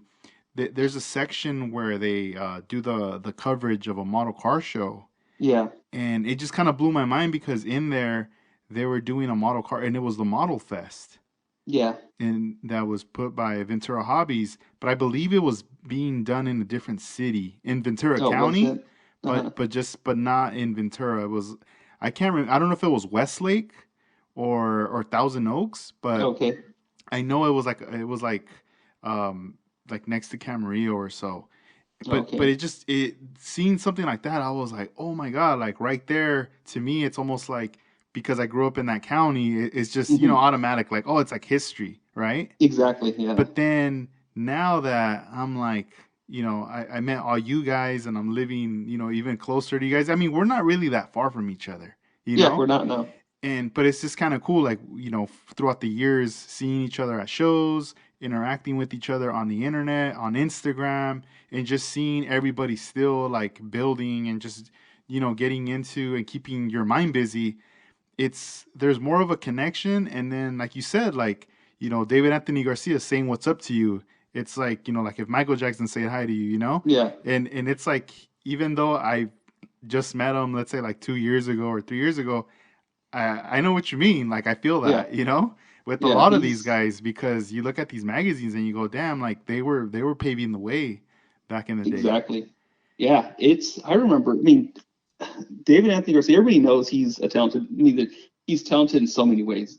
There's just nobody can ever deny it. But what he did for model cars back then, I mean, there's like some people that just really changed stuff, and he's one of them. I mean, the stuff he came out with was way ahead of its time. I mean, hand painting murals, tilt friends, all kinds of stuff. You're like, holy shit. You had him, and then you had Barry Garcia with his dancing truck, and I remember just seeing all that, thinking, man, this is changing.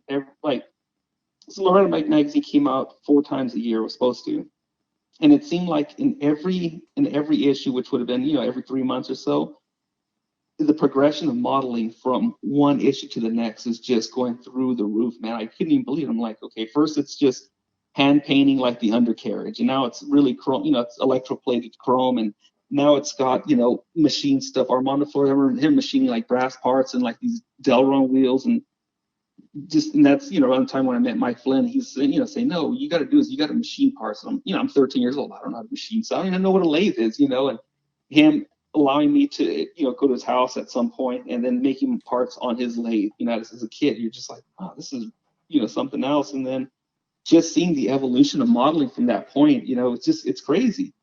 Just in that small window from, like 93 or so to like 99, how much it's changed. But then with Instagram, seeing it change even more. And then now with, with the dances that people are doing with, Jeffrey style of hydraulics, that back then that was, nobody even thought about that. We're using like bobby pins and U bars and stuff made from coat hangers. No one ever thought about, the stuff that Jeffries was doing with independent, basically making it look like a real car. I mean, to me, it's that guy, he's another one of those guys that's just changed the hobby forever. It's like it'll never be the same because of him and the contributions he's made to it. Just, the stuff that he's done. It's stuff that nobody ever thought was possible or that could ever be done, having a full interior motor and everything, and the car has hydraulics. It's like, well, where are you hiding all this stuff? It was almost like magic. Yeah, that's true. And you know how you had just said, back in the day, Mike Flynn had told you, you got to be machining and stuff. Yeah, Fast forward to now, you're doing that now. You have your lathe, and at the same time, it's like you never stop learning. You exactly. keep creating. You run into a problem, but then you find a solution. But as your process that you're working, when you're there in your workspace, working by yourself and creating this, do you think about him? Do you like have him in mind in those moments when you're doing that? All the time. The one thing, so it's going to sound funny, I always remember his breath because he smoked a shitload of cigarettes at the time and he Mm. always drank Pepsi. And it was just like somebody dumping like bong water all over your lead. I remember him, right? I remember his bad breath, but he was always saying, Joe, it's just a number. It's just a number. It's all just a number. And honestly, that always comes to mind. So him saying that to me when I was young, when I was like 14, 15, it's just a number. I'm just some dumb kid. I don't know what he means by that. It's just that's all he would say. It's just a number. It's just a number.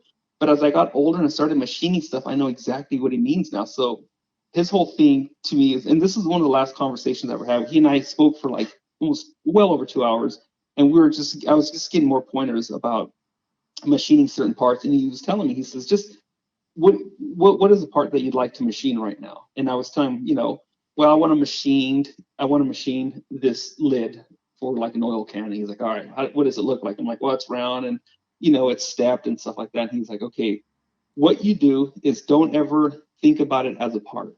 What you want to do is, and this, it's kind of like what I think it was Michelangelo was the one that said this, where the sculpture's already there. You just have to remove marble to reveal it. And that was Mike's thing, was the part's already there. The part's already in that styrene. You just have to know what to remove to make that part. And then I remember him telling me about that. And I'm like, wow, that really dawned on me. So like, for instance, like, the hydraulic pumps that I machine, it became really easy for me to machine those, after he was telling me stuff like that, because it's like, you have, something round or square, and you want it to be square in the middle. So you remove this material, and then on this side you want to remove 40 thousandths from this side, and now you want to remove 80 thousandths from this side and make it this length. And it's kind of what Mike was saying. It's just a number. You have to just look at it and just see how much of a number you have to remove from each side or wherever you want to make that piece. And, it all dawned on me. It's just like, he's so right. It's all just a number. When you're scaling something, you just, take it and divide it by 1/25th, or, if you want to if you want to do some cuts or, something on your rotary table on your mill, if you want to put 5 cuts, you just divide it by 360, and he's right. It's just a number. But yeah, he's always going on in the background. I could always hear him in the background.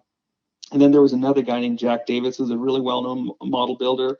He was also in Lord of Bike magazine. I think he was in the second issue. And I remember him, he would always just say, he would say something like, do it until you screw it up. And if you screw it up, don't show anybody, just start all over again with a new one. It's true. He says, no one knows you screwed it up. He would always say, you screw up 3 or 4. And then finally somebody's going to see the fifth one there and fourth one that was right. And no one knows about the ones you screwed up. You don't tell them. And I'm like, oh, that's right. So I try That's not to screw up anymore because model kits are so expensive. But no, yeah, that's pretty cool though. Damn, that when you were talking about Mike, what he was saying, like, don't think about it as a part. Like, just think about what is it, like what is it that you have to remove. Yeah, It was like as you were saying that, I was just like just picturing various things, even whatever's like in front of me, looking at yeah, it as like a solid item, yeah, and already visualizing like, all right, inside of this item is what I want. yeah, So I just basically got to carve out and move this there and get this out, like subtracting, and then bam, there it is. exactly. Man, that's pretty cool. I'm sure for the listeners, uh, people that are working hands on things, they're gonna trip out. I mean, even right now, I'm like, what the heck?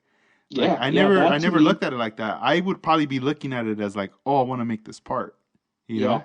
yeah. His whole thing is don't ever look at it as a part that you want to make. Look at it as what steps you have to do to remove what steps, yeah, what you have to remove to make that part. So I remember one time he was making a fuel pump. We were in his garage and he was trying to machine a little fuel pump and he set this block, I'll never forget, it was 1/8 inch by 1/8 inch aluminum.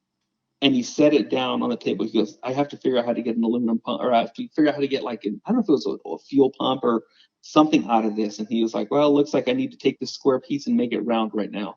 And he just puts it in his lathe and made it round, and then put it back in the mill and cut this part off and cut that part off. And you can see the process of what he's talking about. You're just removing numbers. You're going to remove a 16th of an inch from here, 20 thousandths from here, and that's all you're basically doing. And it's almost like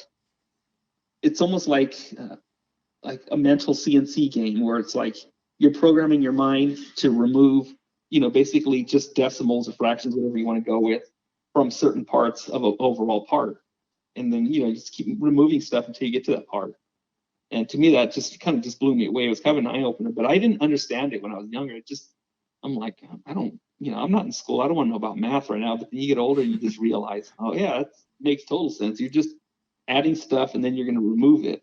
Yeah. Just his problem solving too. He would always walk me through these steps that were so easy. I mean, see, so one of the easiest things, and I'll explain this to you. So let's see if I can make it vivid. I mean, it'll be easier. Maybe what I can do is do a step by step thing, and then you can post it on your Instagram.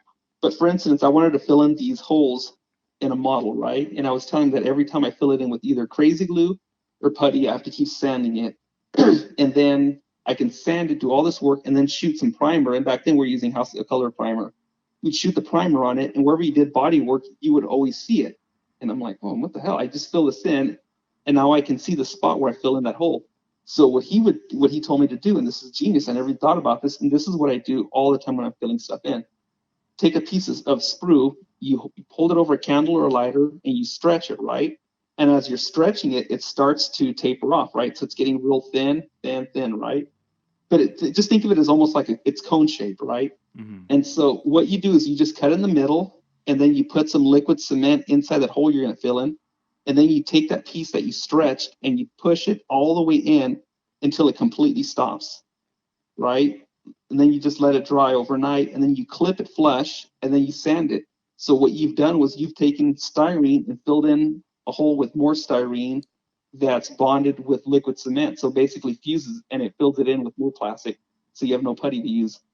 Damn, that's dope. That's Yeah, pretty and when cool. he showed me that in person, I can maybe create something and show your listeners. If you want to post it on your Instagram, but Yeah, yeah, no, yeah, for sure. yeah, Yeah, because I could see that. Like, no, it's very yeah, helpful because, you know, going back to what you're saying about, using the primer and then you're like, wait a minute, why is it still showing up? yeah, I've had that issue happen with glue, yeah, where even one of the latest Aoshima GTRs that I was working on that I just already yeah, painted, in the bumper in the back it had like holes, right? And yeah, and I was like I'm not gonna leave it with holes. Like I want to fill up those holes. yeah, So, I put glue and stuff. I sanded it. I'm like, all right, it's smooth. And I would primer it, and I'm like, oh, it's gone. It's fine. But then the yeah, minute I added the paint, they crept up. They yeah, popped. And even now, like I mean, I cleared it. I was like, you know what? I'm not gonna let it bother me. It's yeah, done. I exactly, yeah, learned from it. I'll look at it and I need to find another way, to fix that in the yeah, future for another build. But whenever I look at it, I could see that in there. Whenever yeah, like I put it against the light or the sun, yeah, I could see those little marks right there, and I'm like thinking, dang. But this is different. This other way, I've never tried anything like that, but I could Yeah, see how that'll definitely work. I'll do something. I'll drill a hole in a nice body and show you how I filled it in, and you can do it. I'll show you step by step, and you can post on your website so your listeners can see what I mean. But it works and it's flawless. So that 30 Model A, it actually has these weird, like, it's almost like half round holes in the body. So what I did was I actually took a bigger drill bit and drilled a huge hole over each one, and then I filled it in with this tapered rod method and filled everything in, and it worked fine. The other thing too that I've been doing lately, and it's up to the builder if they want to experiment with this, but it's worked for me. What I do is whenever I'm doing body work, I always put a light, or not a light, but put kind of a heavy coat of Createx Auto Air. They make these colors called Auto Air Sealers. And what I do is after I'm done doing body work, I'll spray some of that over the body work, polish it, and then you can put Tamiya primer, automotive primer over it. And it doesn't create any of those, or it basically gets rid of any of those ghosting issues with stuff coming back out. Ooh, nice. Is that what you Yeah. call it? The like ghosting issue? Ghosting, yeah. I never heard of that, but Yeah, that's good because I always wondered, like, like what should I call this? Because yeah. that happened to me a while back with a '57 Bel Air, Mm-hmm. like a curbside that I did for because I was gonna go to NNL West, Okay. and I was like, I think I had like a month, and I was like, I wasn't gonna take anything, but Mm-hmm. then I was like, you know what, I should just take something. All my friends are bringing something, why not? And I just basically opened up a kit that I had already previously had been working on, Yeah. and I mean, it was just some final like sanding touches, and I just had to lay paint. And I was like, I'm not gonna do nothing crazy, just one solid color, like a pearl lavender color on it. Uh-huh. And when I painted that, there was a lot of that ghosting that came up, Yeah. especially with the emblems that I had Oh yeah. Yes. sanded off because I was trying to do like a clean, I guess, custom, like Custom. Yeah. removing the emblems, removing any kind of like chrome trim from it. But Mm-hmm. you could see in there all the ghosting still, Yeah. and I So the was like, way damn. what I've done to get rid of that problem too is polish it. Start with like maybe like 3,600 grit and go all the way to 12,000 grit. That alone really helps minimize any of that. And then you give it a coat of this Createx, or it's the Createx brand, but it's their automotive line. It's called Autoborn Sealer, and put some of that over, and it works great. That Autoborn Sealer, and I know I'm always going on about how good Createx paint is, because I personally like it because ever since I had, and ever since I had my kid, it's hard to find time to spray or to do stuff in the backyard and spray like these, pretty toxic paints and stuff. And Yeah. she's older now, so she just kind of just goes away. But I really got used to using these Createx paints when she was an infant toddler because I spray them in my man cave inside my spray booth. I have the hose that sprays it out the window, but there's no odor. That 30 Model A that I just painted, it was primered, painted, and clear coated in less than probably maybe less than 45 minutes. And Dang, that that's was that was fast. yeah, that was using, I'll be honest with you, it was actually still sticky when I put the automotive clear over it. It was still sticky. And so what happened was I put it in my food dehydrator, I pulled it out, and I'm like, that's still kind of sticky. Well, I already mixed up the clear, so let's just give it a shot and see what happens. And it actually came out great, it worked great. Hmm. But that Createx paint, man, it's really forgiving stuff. You're kind of limited. It's harder if you're going to shoot a lot of graphics and stuff. I have one body that I painted some graphics, and it's fine. But you start getting something called edging, or I think, yeah, it's called edging, or some people call it shelving, where you start putting coat after coat, and it starts to build up. And you can color sand, and it's fine. But it's a little bit thicker than House of Color, some of the automotive colors, so it makes it hard to shoot different graphics and stuff. It still works fine, but yeah, you can put polyurethane clear over it, and you can paint a car in 45 minutes, with the food dehydrator. Just spray it. What I do is I just spray the primer first. I always use Vallejo primer as kind of like my base primer. Throw that in the food dehydrator, and then like in 10, 15 minutes, it's cured. And then if there's any imperfections, you can color sand it, and then do that in the sink, and then throw it back in the food dehydrator for a minute. The water evaporates, and then you go ahead and put your Autoborn sealer and let that sit for like 5, 10 minutes, and then put your paint. And honestly, I was just trying to get this thing done. And originally, I was going to do it kind of like in a satin finish, but I figured, if I put this much work into it, why even just go satin? I might as well just go gloss. And that's when I just mixed up some of that polyurethane clear and just shot it there. Yeah, man, that's pretty dope. And this build here that you're working on, any plans of hopefully bringing it out to the I mean, I'm not sure. I know you're busy, but hopefully you could bring it out to the SoCal Open in May. Yeah, definitely. That's kind of the plan with it. I definitely want to try to take it to that show. If everything works, I'll definitely try to make it to that one. If not, I've got another model, 29 model. Well, see, I've got the red Model A that I'm working on alongside this one. I started that one about a year ago. I'm just trying to get it finished now. So I've got that one, the red Model A, and I've got the Model A Coupe, and then I've got that Mobius truck, and I'm trying to get those done. And then I'm actually collecting parts and getting stuff ready because I want to build a high tech hot rod from like the early '90s, where they had like a lot of aluminum, those cheesy 15-inch aluminum wheels and stuff like that. Something painted maybe like a pastel blue. And the idea came to me because I was just thinking how the nostalgia hot rod or like the vintage hot rod is real popular now, right? And it seems like it's here to stay. But one day I was thinking, wow, that's really weird because the vintage hot rod thing now that obviously came around anywhere from like pre World War II, post World War II, and then 60s and 70s it was getting kind of crazy, and then the 80s and 90s it got really futuristic with pastel colors and stuff like that.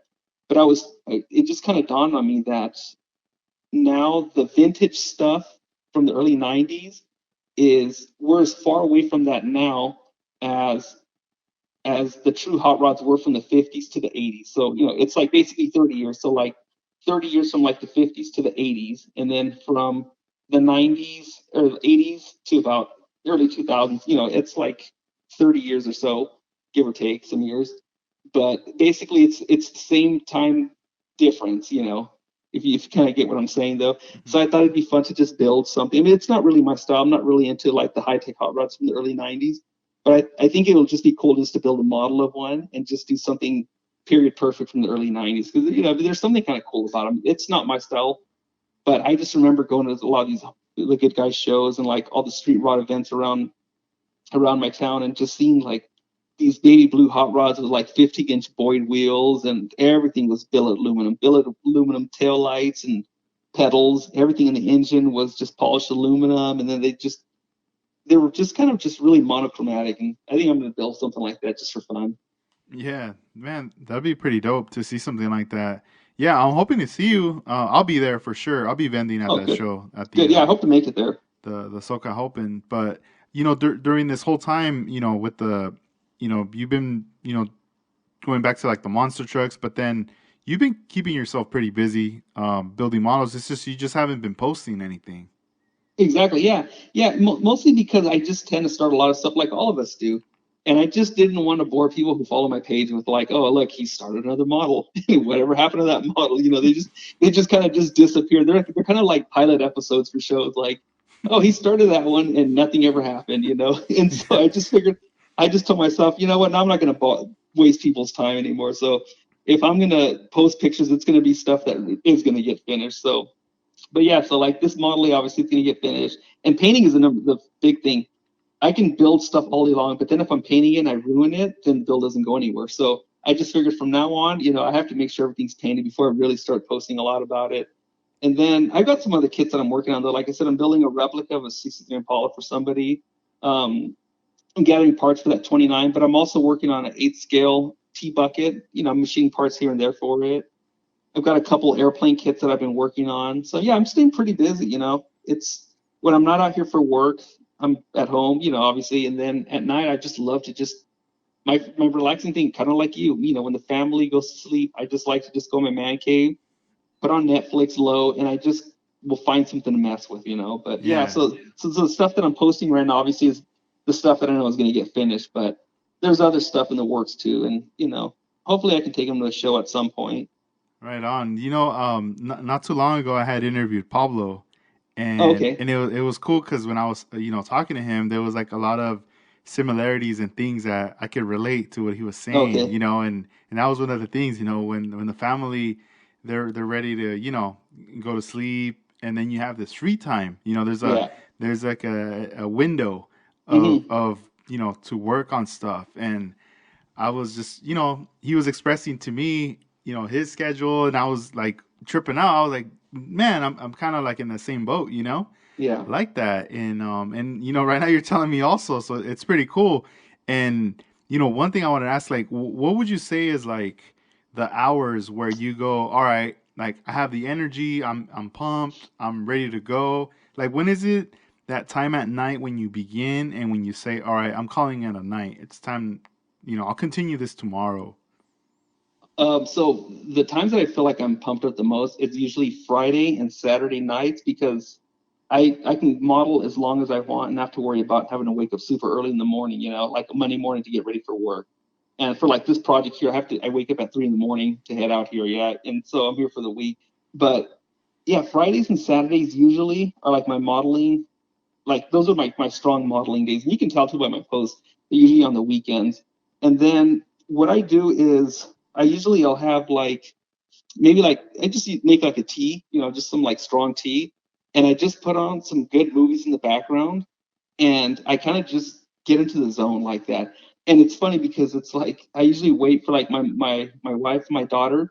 I make sure that they have something that they're going to be doing that they're involved with. And now that my daughter's getting older, her and my wife are like super good friends, so they'll just lay in bed in the bed together and watch something on like Netflix or something. So when I know they're going to spend the whole night together, then I go in the man cave and close the door, just drink my hot tea, my hot strong tea, put on a movie, and I just really, really get into it, And that to me is like once I know I could be left alone, then I can really get into doing something kind of intricate because it's like if you sit down and say, okay, I'm gonna wire up the spark plugs tonight on this motor, but I want to get it done before my wife says let's go to the grocery store. Then you just don't feel you feel pressure. You're like, okay, I have to get this done right now because we have to take off right now. Yeah. So for me, it's like, and the other thing too is this is gonna sound weird, but I actually have a set of like I call it my modeling clothes, and I have a bunch of these old Pegasus shirts that are all full of paint stains and stuff like that. And the reason I put those on and some like real comfortable sweat, I guess they're like jogger pants or something like that. I do it because, and they're kind of older because what I do sometimes, and this is something that Mike Flynn always told me too. He says you always have to have a rag to wipe your hands, something like that. But I keep these old Pegasus shirts, and I'm always like, if I get glue or something, I always wipe on the bottom of these shirts. So if you look on the bottom, they're all full of paint, putty, and glue and stuff. So Hmm. it's just like a series. It's just like I put on like my modeling uniform. I've got like my tea, or it'll be an iced coffee or Coca-Cola sometimes. And, I have a movie going on the weekends. And that's really, really when I just can sit down and say, okay, I'm just going to just mess with something all night tonight. And then just keep going. And then once I feel really sleepy, then I, just brush my teeth and go to bed. But usually that'll be like midnight or so, or sometimes 2 in the morning. It just depends on what I'm working on. Yeah, yeah. So you would say probably like 2 in the morning is probably the max, like where it's Oh, like, yeah, all right, definitely. yeah, that's cool. I feel like I need to kind of set something like that too, like because during the week, it's like I want to work on stuff, but then I feel a bit like it's gonna like I'm forcing it, and I Yeah, I feel quite tired, just drained because of the baby, whatever, like the work yeah. week and everything. But whenever the weekend comes, I'm also thinking like, oh, I don't have to wake up as early Hmm. to do something. Yeah. So it's almost like I have to kind of decide, am I gonna go all in? Should I just set myself up for Friday or for a Saturday night? Be- Exactly. because even you know like weekends, like no one's going out. Yeah. No, Yeah. we're all staying home, especially right now. Yeah. So it's but then again they're going to sleep early, Yeah. at 8. But it's crazy because sometimes I get caught slipping. Like I'll help my girl, like, oh yeah, let's put the baby to sleep, Hmm. and I'll lay with the baby, and it's like probably like 8, and all of a sudden I pass out, Yeah, exactly. and then I Yeah. end up waking up at like 2, 3 in the morning, like, what happened? Yeah. Like, and I'm like, oh man, I was gonna do something. It's too late, and then I just go back to sleep. And Yeah. Exactly. and and now, I mean, lately I haven't been working on anything, but I want to. Like the projects are Yeah. right in front of my face. Like whenever I sit down at my desk and at the bench, and I'm just like, man, they're right there. But sometimes I'm just like a little hesitant because I'm just like, all right, it's 10:30 right now, or it's 11. Do I want to start sanding and making a mess already? Exactly. Or should I just kind of wait till the right time where maybe I get a start around 8 p.m. or 9 or Yeah. something where it's like, all right, cool. I'll at least get like a couple hours into it, Exactly. Yeah. So Yeah. It's one of those things where you want to be able to just not have to have any pressures of doing anything else. You have no commitments. Just kind of just basically ignoring the clock and just sitting there and just relaxing. hmm No, yeah. I just I gotta figure it out because I do have like a couple projects that I need to knock out, and because I keep doing like how you were saying, like a pilot. It's Yeah. it's like, oh, we got a new show. Here's the pilot Yeah. episode, and then it doesn't go anywhere. It doesn't go anywhere. you Yeah. know, and I have a lot of those like kits, and it got to the point where I had to put a lot of those kits away in boxes and then put them in the garage because I was like, I don't want to look at them because then I Exactly. Yeah. because then I'm feeling like I'm torturing myself, every time Yeah. I see them. And it's almost like on some of them that inspiration kind of went away, Yeah. or like the thought of like what I had went away on Yeah. those. But currently, the ones I have in front of me, I'm like, all right, I'm super into these right now. Exactly. But I just gotta. It's just the timing, finding the time. I remember a weekend where my daughter, she was staying with my parents over the weekend, and I was like, oh, nice. I'll be able to have this whole night to myself to work on this model. And I mean, those plans changed right away because Oh we yeah. didn't have the baby, and it was more like, hey, let's go hang out with my cousin. He's having like a barbecue and this and that. Exactly. And I was like, all right, let's go then. Yeah. And it just turned into more like hanging out, partying or whatever. And I was like, dang, like that night's gone. Yeah. Yeah. It's so true. And the other thing too that I find myself now that I'm getting older, I was talking to somebody recently and we were talking about model building, and this guy builds model airplanes from scratch and he does beautiful stuff. I mean, he'll do like a diorama of like an airplane, like a refueling tanker jet, refilling another plane on a diorama base. But anyways, it's all scratch built. But we were talking, and I always, because he's retired, and I always got the feeling he would just build all night long. And he was like, no, no, no. He's like, I'm an old fart. He just says, when you're my age, your power comes in the morning, and by 4 o'clock in the afternoon, I'm done. There's no modeling. And he wakes up at 6 in the morning, has some coffee. He'll go and have breakfast at some restaurant. He goes to the same restaurant every morning. And for him, it's like the workout. He'll go have his breakfast, his coffee, and then he'll come back and he'll sit down at the modeling bench between 6:30, and he builds until like 1 or 2. And he says 4 o'clock is the latest. And after that, nighttime is for unwinding, doing yard work and stuff like that. And honestly, I see myself, so like, when I'm at home, I'll wake up sometimes really early and I'll say, well, let me just drill these holes or let me just do something. And honestly, it's a lot easier when I wake up fresh or, after I'm done, because I do a lot of running. So after I come back from a good run, I have my breakfast and I'm like, all right, let me just drill this or let me just hook up this carburetor linkage. I'm like, oh, George is right. It's a lot easier in the morning. And it Yeah. just comes with just getting older. It's like before, I never would build in the daytime. I remember Mike Flynn was telling me, he's like, oh, I spent all day long building. And for some reason to me, that seems so weird. I only built at night, like, and it's because I was, young and just wanted to go out and party. And for me, model building was just like Monday through Thursday at night. And for him to tell me he spent, 2 days in a row back to back building models during the daytime was so foreign. But now it's like, I love it. And so I hope to get to that point where maybe like on a day off, I can do some model building in the morning. Yeah. But then I get started and my wife will say, we have to go grocery shopping or, just life, you have to take care No, of yeah, things. you You have to gotta go handle grocery those shopping. things Yeah. for You got to mow sure. the lawn or something like that. So hmm you can't just say, I'm sorry, I'm, drilling spark plug holes. I can't be bothered right now. Yeah, so sometimes even like when I'll be at home working from home, like I'll be answering phones and stuff, and whenever there was a time like a month ago where it was kind of like a little slow during some Hmm. days. So I remember the night before I was already like, yeah, it's gonna probably be slow tomorrow. So let me grab these parts here and this kit here. And I was already like setting stuff aside that I was gonna sand, what I was gonna Yeah. primer, and how I was gonna dry it. And then, if I got that done, then the next task was gonna be like painting it. And but it was all like for the morning, right? And Hmm. when nothing was going on, like no calls or anything, I would step outside of the house to like a rattle can like primer Oh, that's parts, nice. and Yeah. it just felt good in that moment, Yeah.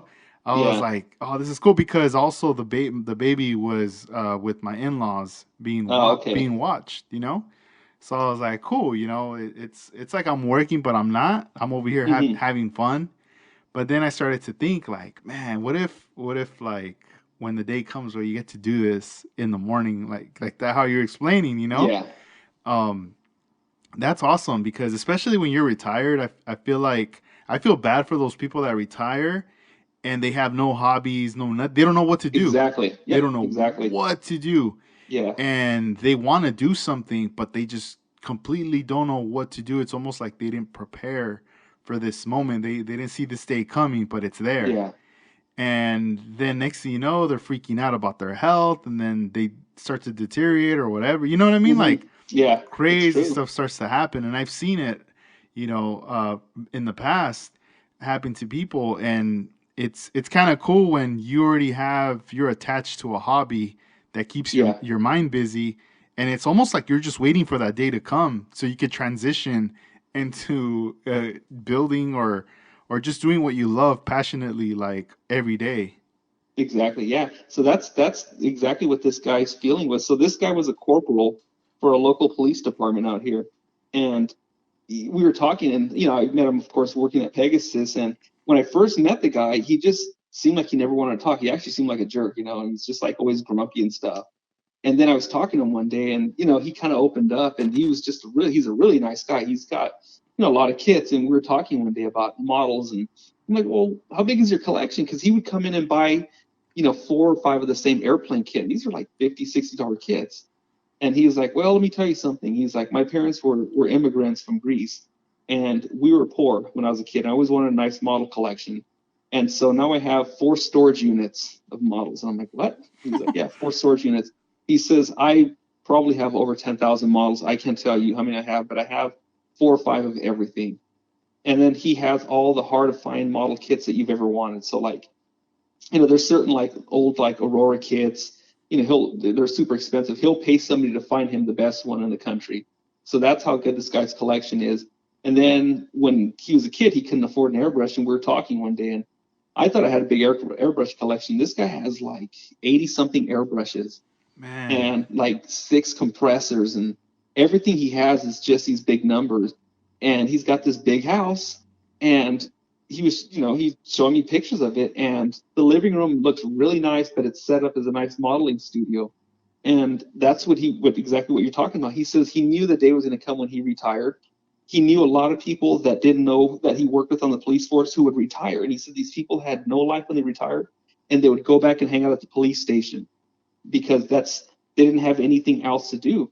And he said he was never going to be like that when he retired. He says, when I retire, I'm going to build models just like when I was a kid. And you know what? That's what he does. He's so happy. It's like his kids are doing well and everything's good. And he says, I'm retired and I wake up every day, and he goes and has coffee and breakfast at this one diner. And then he gets home and he builds models. And he's always telling me kind of what you're saying. Make sure you're prepared for the future. He says, not even financially, of course, that's the most important thing. But he said, you got to have something to look forward to. Otherwise, you're just going to croak. Those are his exact words. You're just going to die from doing nothing. Your mind's just going to deteriorate, and you're just going to die. Yeah, because it makes sense like in the morning because it's almost um like prior to the retirement, you have a set schedule to go to work or Hmm. do stuff in the morning. That's what's keeping you busy. Now you're Yeah, retired, and now it's like, oh wait, I get to have fun now yeah, with what I'm doing. And yeah, I mean you're gonna run into those issues of like, oh wait, fitting or whatever, yeah, but then that's the fun part. Once you get that satisfaction, once you fix it or once you figure out like what was wrong with the model, and exactly. and you're like, oh man, this is like super dope. Yeah. And yeah, I could definitely see that. So anybody who's listening to this podcast right now, take some notes right there. If you're like years from like retiring, who you never know. There might be someone who maybe has 2 more years left, 3 or 4, but Yeah. you should be fine if you're building models. You Oh yeah, know. definitely. Yeah. And it goes by fast. Let me tell you that. I remember being, 19, 20 years old, and people in their 40s or 50s would say, "Oh, listen up, kid. It's going to go by fast." And I'm like, "Yeah, yeah, yeah. You're crazy. You don't know. You don't know anything. You're old,." And here I am. I turned 41. I'm like, "Holy shit." I was 20 something. It just went by in a blink of an eye. It's like, give you an idea. To me, the craziest thing was on Saturday. I saw my friend's son. So I remember when my friend came to tell me that he was going to have a baby, and we were like 19. I remember we were 19. We just got Hondas. We thought we were cool. And he told me, my girlfriend's pregnant. I'm going to have a baby. I'm like, holy shit, man, we're only 19. That's crazy. I just got that kid a job at Pegasus now. And he's older than me and my friend were when his dad had him. And to me, I'm like, wow, this kid is like 23 years old, and his dad had him at 19. I'm just like, man, that really was just like, holy shit.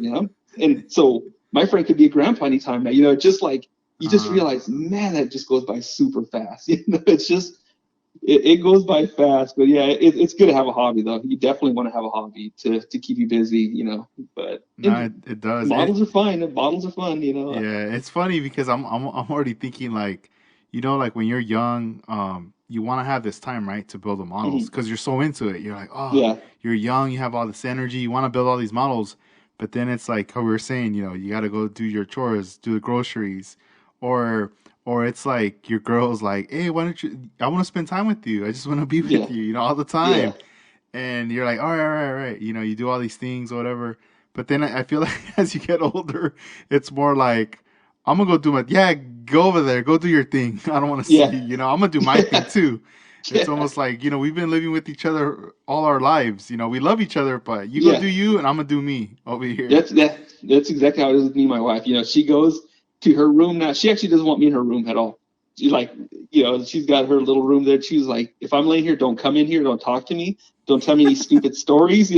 Literally, she tells me that her and my daughter, and it really makes me happy to see that they're super close. Yeah. And they're each on their iPads watching movies or doing some goofy thing on TikTok or something. And me, I just get my little dog, which no, I'll post a picture of my dog. No one knows, but there is a dog in my man cave every single night when I'm in there. And my dog has his own chair there, his own bed, That's cool. and he sits next to my mill, and he likes to watch me when I'm sitting there making stuff. So I actually put safety glasses on him. Oh, nice. Yeah, I'll That's take a cool. picture. No one knows, but there's a little dog there. His name's Mustard. But me and Mustard, he's old. He's like 15. Uh-huh. We just go in my room together, and he'll just sit in the chair the whole entire night when I'm modeling. And if I get up to go to the bathroom, he knows the routine. So if I get up to go to the bathroom, he'll still stay there.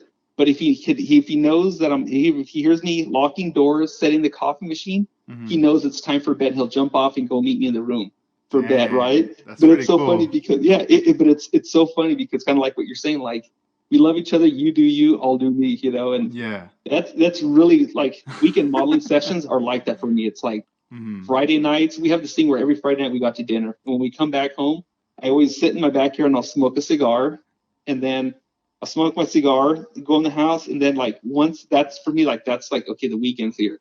Let me start modeling, and then Saturday, we'll do all our stuff, grocery stores, events, things that we have to take care of. And then when I come home, I just put on my modeling outfit, just sit there and just start modeling until whenever. And then Sunday morning, I'll wake up a little earlier, and then we're just starting to get back, getting ready for the week again. So there's definitely a routine there.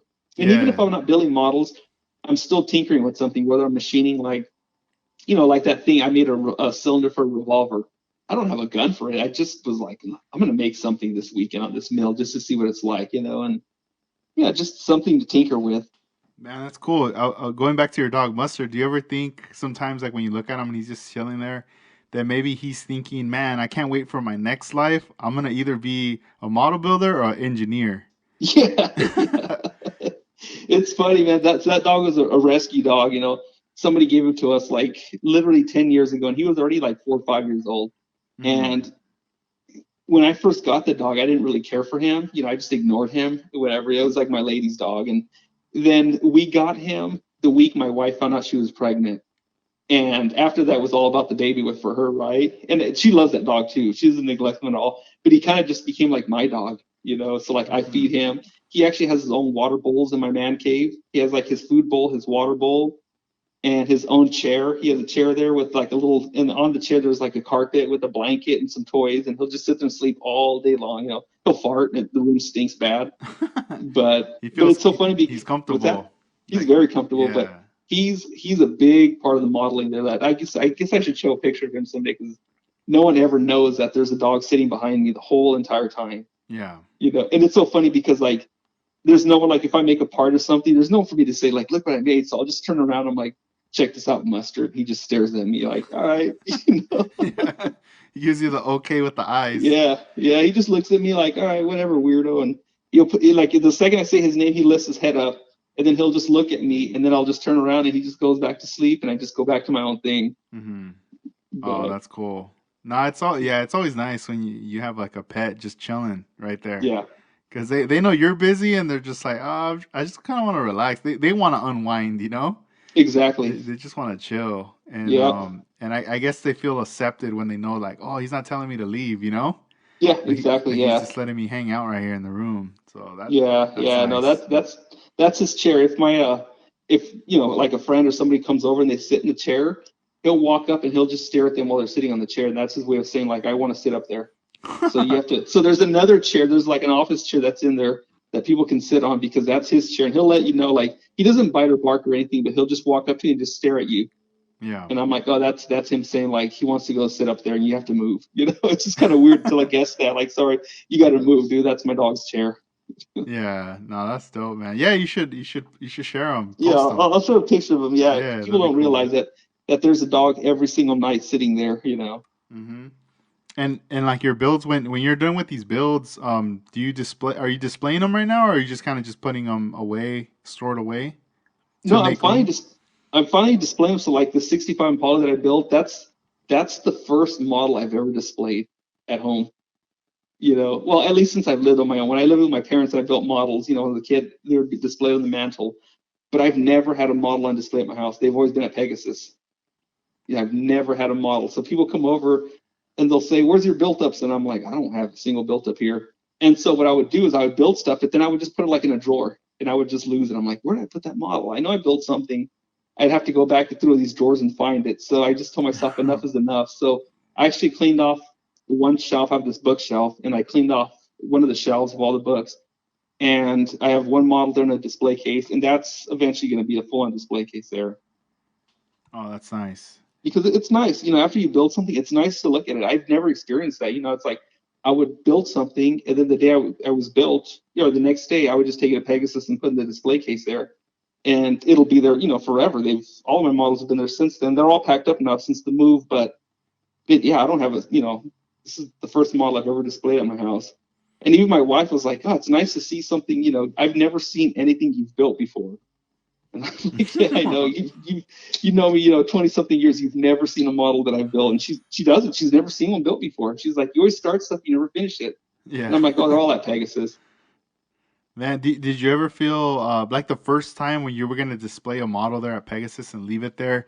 Did you like feel like disattached from it, or did you feel like, man, I can't wait to get this back, maybe like a month from now or so?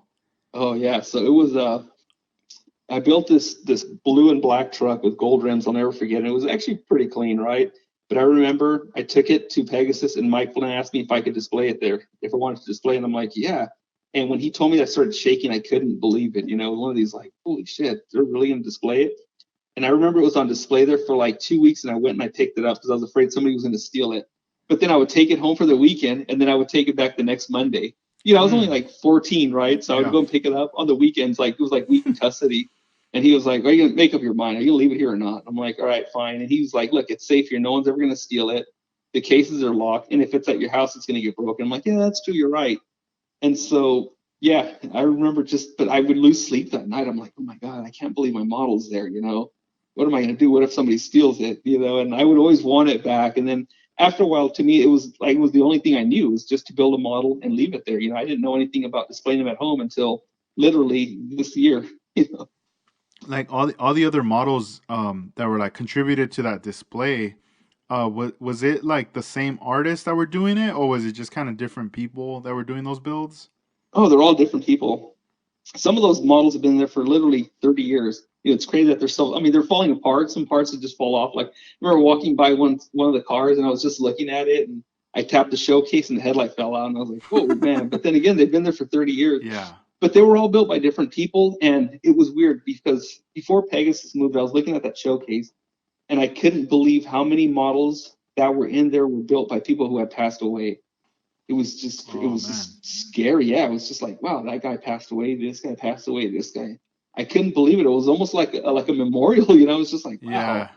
You're You like, let know, me get this mine guy. out of the case and I'll put it on this other Yeah, case. yeah. Yeah. There was like I remember counting 8 people. I remember that. I'm like, there's 8 modelers who've displayed cars here, and they're all gone. You know, and Uh-huh.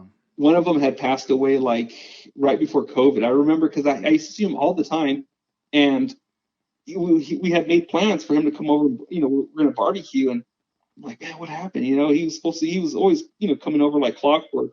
But I remember him telling me it was super busy, and he came up and said, hey man, I sorry I didn't come in last week, and he was like, I was in the hospital too, and I'm like, oh, what for? And he was like, oh, my heart. He says the month before the doctors cut me open like a fish. They cut me open like a fish, and I had all these heart issues and stuff. He was like, but I'm good now. And that was the last time I ever talked to him. And because I didn't see him, and I would call up his phone number, and I'm like, man, no, it went straight to voicemail. I'm like, that's kind of weird. And then I left a message, didn't hear anything. And then I called back again, and it was disconnected. I'm like, fuck, that's not a good sign. And I Mm. just did a Google search of his name and the city he lived in. And the first thing that came up was his obituary. Wow. Yeah. And I was like, whoa, this is crazy. And I was just talking to Diego, and yeah, that was, it was heartbreaking because I've known that guy for so long. And, Uh-huh. we had plans for him to come over so we can barbecue and stuff. And, then all hell broke loose. It was a pandemic literally like right after that. But yeah, but I remember because then I was just like, wow, man. So that's when I counted the cars, and I'm like, 8 people in this showcase have passed away. And Wow, that's crazy. yeah, it's really weird to think about that. Just Mm-hmm. eight of the modelers. But then you just look at just like on Instagram, the amount of modelers that have passed away just within the last like 4 or 5 years, man. It's kind Mm-hmm. of shocking. It's sad too. It's really sad. Yeah, yeah. It's a trip like once the years go by and you start meeting people and start having like these connections with people that we're lucky that we get to go home, we see our families and everything, or even being healthy or doing a part to stay healthy, right? Like Exactly. Yeah. exercising or making that decision, what you eat or what you put in your body pretty Yeah. much. Exactly. Yeah. And then anything that happens, sometimes a freak accident happens or health issues or whatever, but it's just every person we're connected to online, they're spread out everywhere, all over the US Yeah. and all over the world, that many things can happen. Exactly. Yeah. And it's a scary thing, once we learn that, hey, this happened to this person, or Yeah. they're no longer here anymore.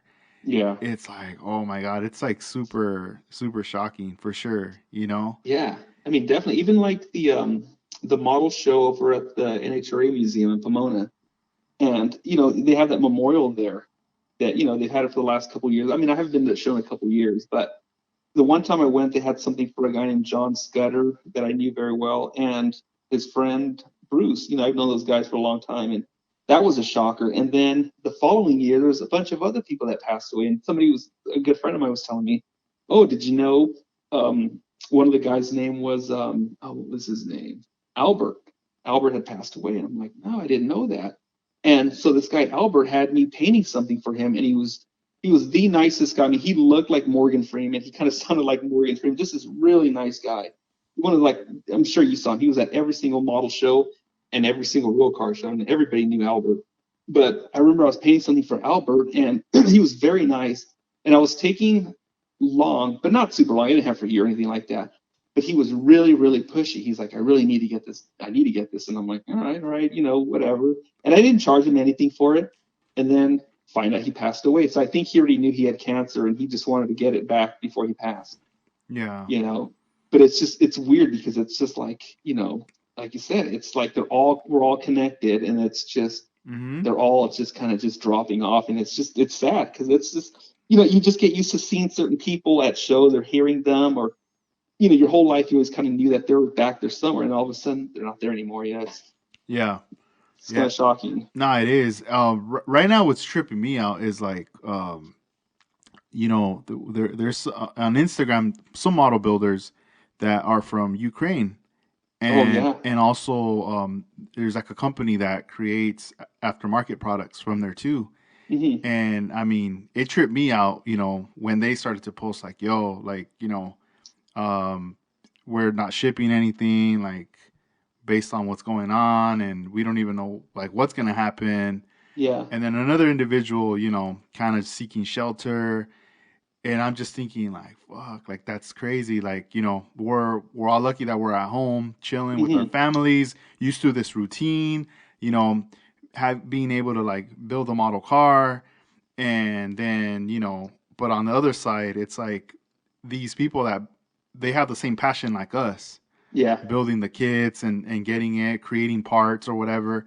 And now it's like that's been taken away right now, right? Exactly. Yeah. And It's it's like the it's almost like those thoughts of going back to that are gone at the moment. It's more yeah. about surviving. Exactly. That's all it is surviving. It's like trying Yeah. to see, especially for your family, if they got kids, their Yeah. parents, whatever.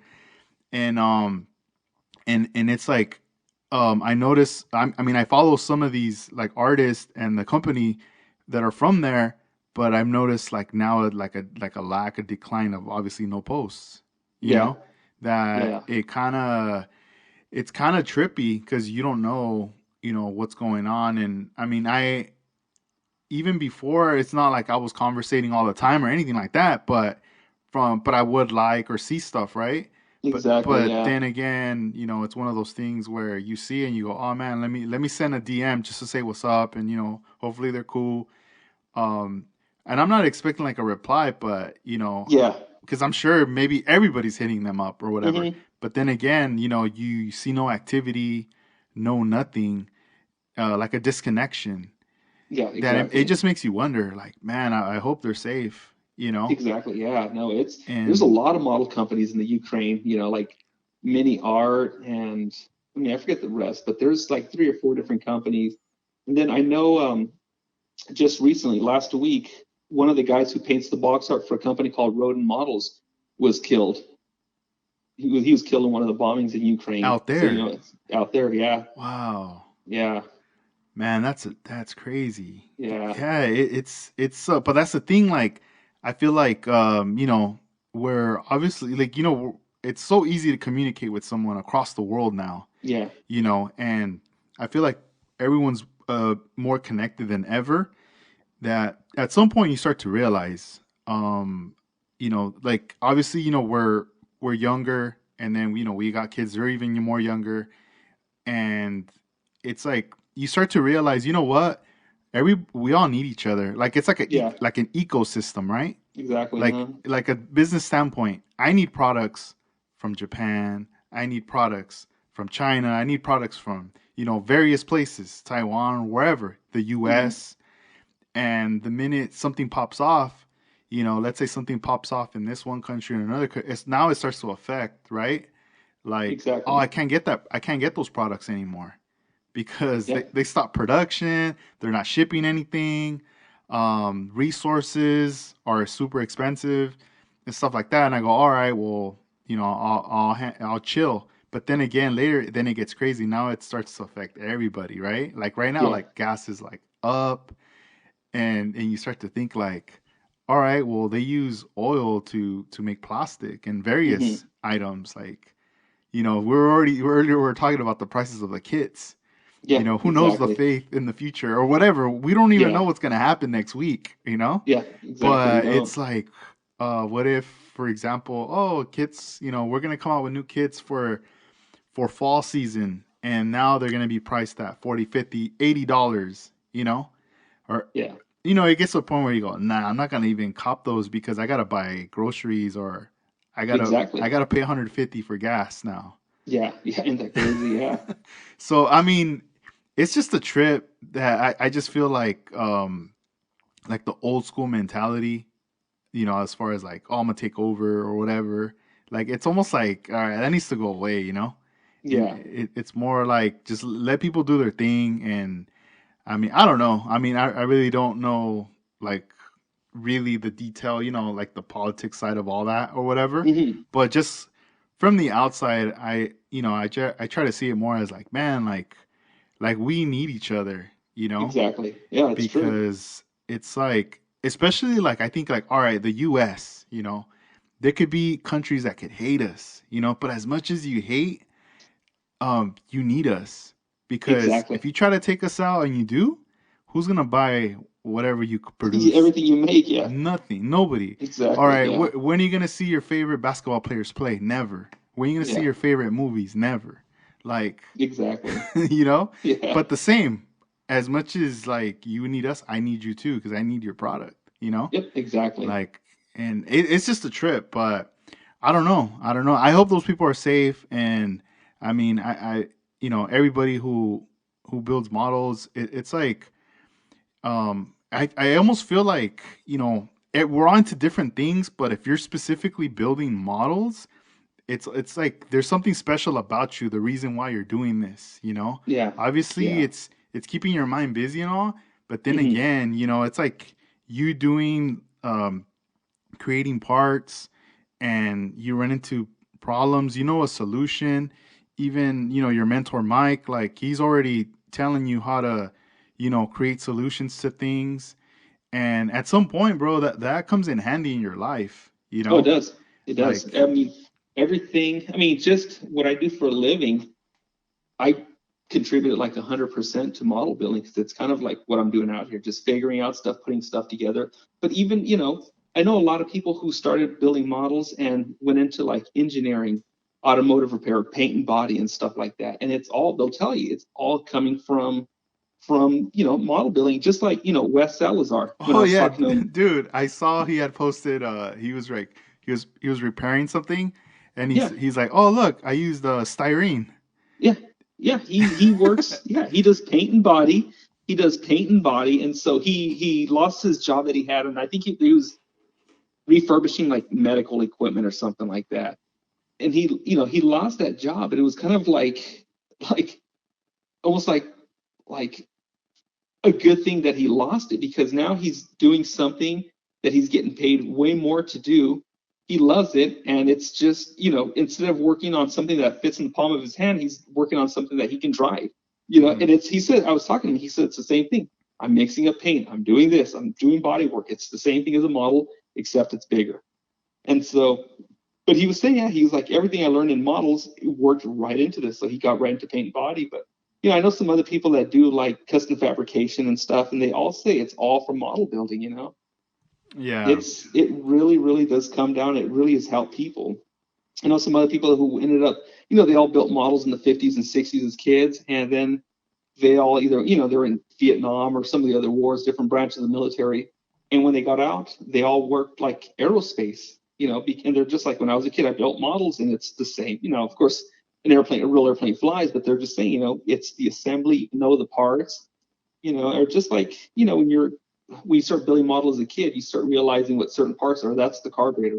These are the valve covers. This is the oil pan that, covers the crankshaft, and you kind of get you familiar with the way an automobile engine works. Yeah, dude, it's a trip. Like, all those things definitely they come in handy. And I bet, do you ever like hear people when they refer to math and they go like, who needs that? Oh yeah, yeah, Like maybe, like when you're younger, you're like, oh, I hate math. I don't want to do yeah, it. And then later as you grow up, some people will reference like, like why are they teaching all this math stuff? Like all these levels of it. Like we don't need yeah, all that. But then as you get older, right, and you start doing certain things, you realize how all that stuff comes in handy. yeah, And it's the same with model building. Some people yeah, might look at it as like, why are you still doing that, or why is that even around? But exactly. then once you're in it or you step into it, you start to realize like the benefits Yeah, that it gives you. And then again too, like online model building, it's like a big like an introduction, or like a, how can I say this? You can communicate with people from another country just with your models. exactly. Yep, that's Like true. like an icebreaker, pretty Yeah, much. yeah, And you might not even speak the language, but you know how to give someone props when you see exactly. something dope. That you're like, oh Yeah, my when god, you tap that little heart, it's just yeah, like you give somebody a like, and they could be a model. I mean, I've done that. I follow model builders from like Japan or Germany. We don't speak the same language, but we give each other like the thumbs up and stuff. And or like I follow this guy who builds these crazy RC cars in Japan, and his RC cars are 100% like machined aluminum, everything. The only thing that's not is like the rubber on the tires. And we always go back and forth giving each other compliments, but he only speaks Japanese, I only speak English. So it's like you said, just communicating via like emojis and stuff, but there's still like that camaraderie there of like, I love what you're doing. Yeah. Yeah. Nah, there is, dude. Yeah, There. it really is. But yeah, it's like in the grand scheme of everything, it's like all modelers are all connected. It doesn't matter like if you build Gundam or aircraft or something. It's like there's that commonality of like the certain language and certain like mindset, problem solving skills. Like these mental tools that you bring to the table. It's like it's kind of just like it kind of just connects everybody. All modelers alike. Hmm. No, it does. It does definitely. And well, before we wrap up this episode, Joe, I wanted to ask you what are your plans for this year for 2022? I mean, we're in March. We still have you know months ahead of us before this year ends. But is there something different you may want to do? Let's just say like a resolution of this year compared to the last year for model building. Yeah. So the one thing I want to do is, like I said, I want to get. My goal is to build like kind of a period perfect early '90s hot rod with a lot of billet aluminum. And I'd have to say my overall goal, honestly, is to get better and machine more intricate parts, which means getting a better lathe, which I'll be getting pretty soon. I'm so busy with work. I'm gonna be getting a Sherline. I got a Sherline mill already, so I have to get a Sherline lathe now. I have a couple lathes and they work great, but these Sherline ones are real precise. But I really want to start doing these just all metal models. And it doesn't necessarily have to be car models. So like one of the things I want to work on is like a Civil War cannon, and I already got the brass, so I'll be machining the cannon itself, the wheels out of brass and stuff like that, and then the rest of it's going to be wood. But I think my resolution is just build a period perfect early '90s hot rod, and I think just really improve all my machining skills. Nice, nice. That's cool, man. And any advice or anything for anybody who's just jumping into the model building right now? Yes, read all the tips you can get. It's so much easier now with the internet because you can just do a Google search. How do I chop a top on a 1/25th scale model? Read that. And honestly, like I always tell people, especially younger kids that I would be when I was working at Pegasus and they're getting into it, and they were afraid to ruin a model. And I always tell people this, and you can even ask Zen. Zen, he's always DMing me questions about machining, and I always tell people you're going to learn so much from making mistakes. If you make a mistake, that means you learned something because you won't be repeating that again. If you just built a model box stock without painting it, it's good, and you're gonna learn how to build a model. So I always tell people if you can get a model cheaply, do it, build it, and don't even worry about painting it or anything. Just put it together so you know what the process is like. Just get like a pair of nippers and some glue and just build it completely box stock. Don't even worry about paint or anything like that. People say, well, it's going to look ugly. No, it doesn't matter. If you get it built, in my opinion, that's beautiful because not too many models get built. They get started, but they don't get built. And then from there, slowly start painting it. Paint maybe just the body, then work with the interior. And like I said, don't worry about making mistakes because those mistakes in the long run are going to teach you much more than if you didn't make any mistakes at all. If you use an acrylic paint and then you put a lacquer clear over it, you're gonna, the lacquer clear is gonna, or the paint's gonna react with the clear. Well, now you won't know not to do that again. So, basically, I guess my advice is don't be afraid to take a chance on a model. And like that, the guy Jack Davis used to tell me, if you screw it up, don't show anybody, don't post it. Just keep it in the closet. That's true. Yeah, just don't post that at all. Just keep that Yeah, one just don't hidden. post it. And don't post that one at all, and no one's gonna know. That's cool. Well, thank you, Joe. It was cool, man. It was good Yeah, it was an honor. catching up. We'll have to do another future episode again, and keep us informed on your Instagram too. When you're ready to do them posts with your current builds and stuff. And we hope to see you at the SoCal Open this year. Yeah, definitely. Yeah, hope to see you do there too. Cool. Well, thank you, man, and you have a good night. You too, Edgar. Have a good night. All right. You as All well. right, bye. Thank you. Peace out. Bye. Bye.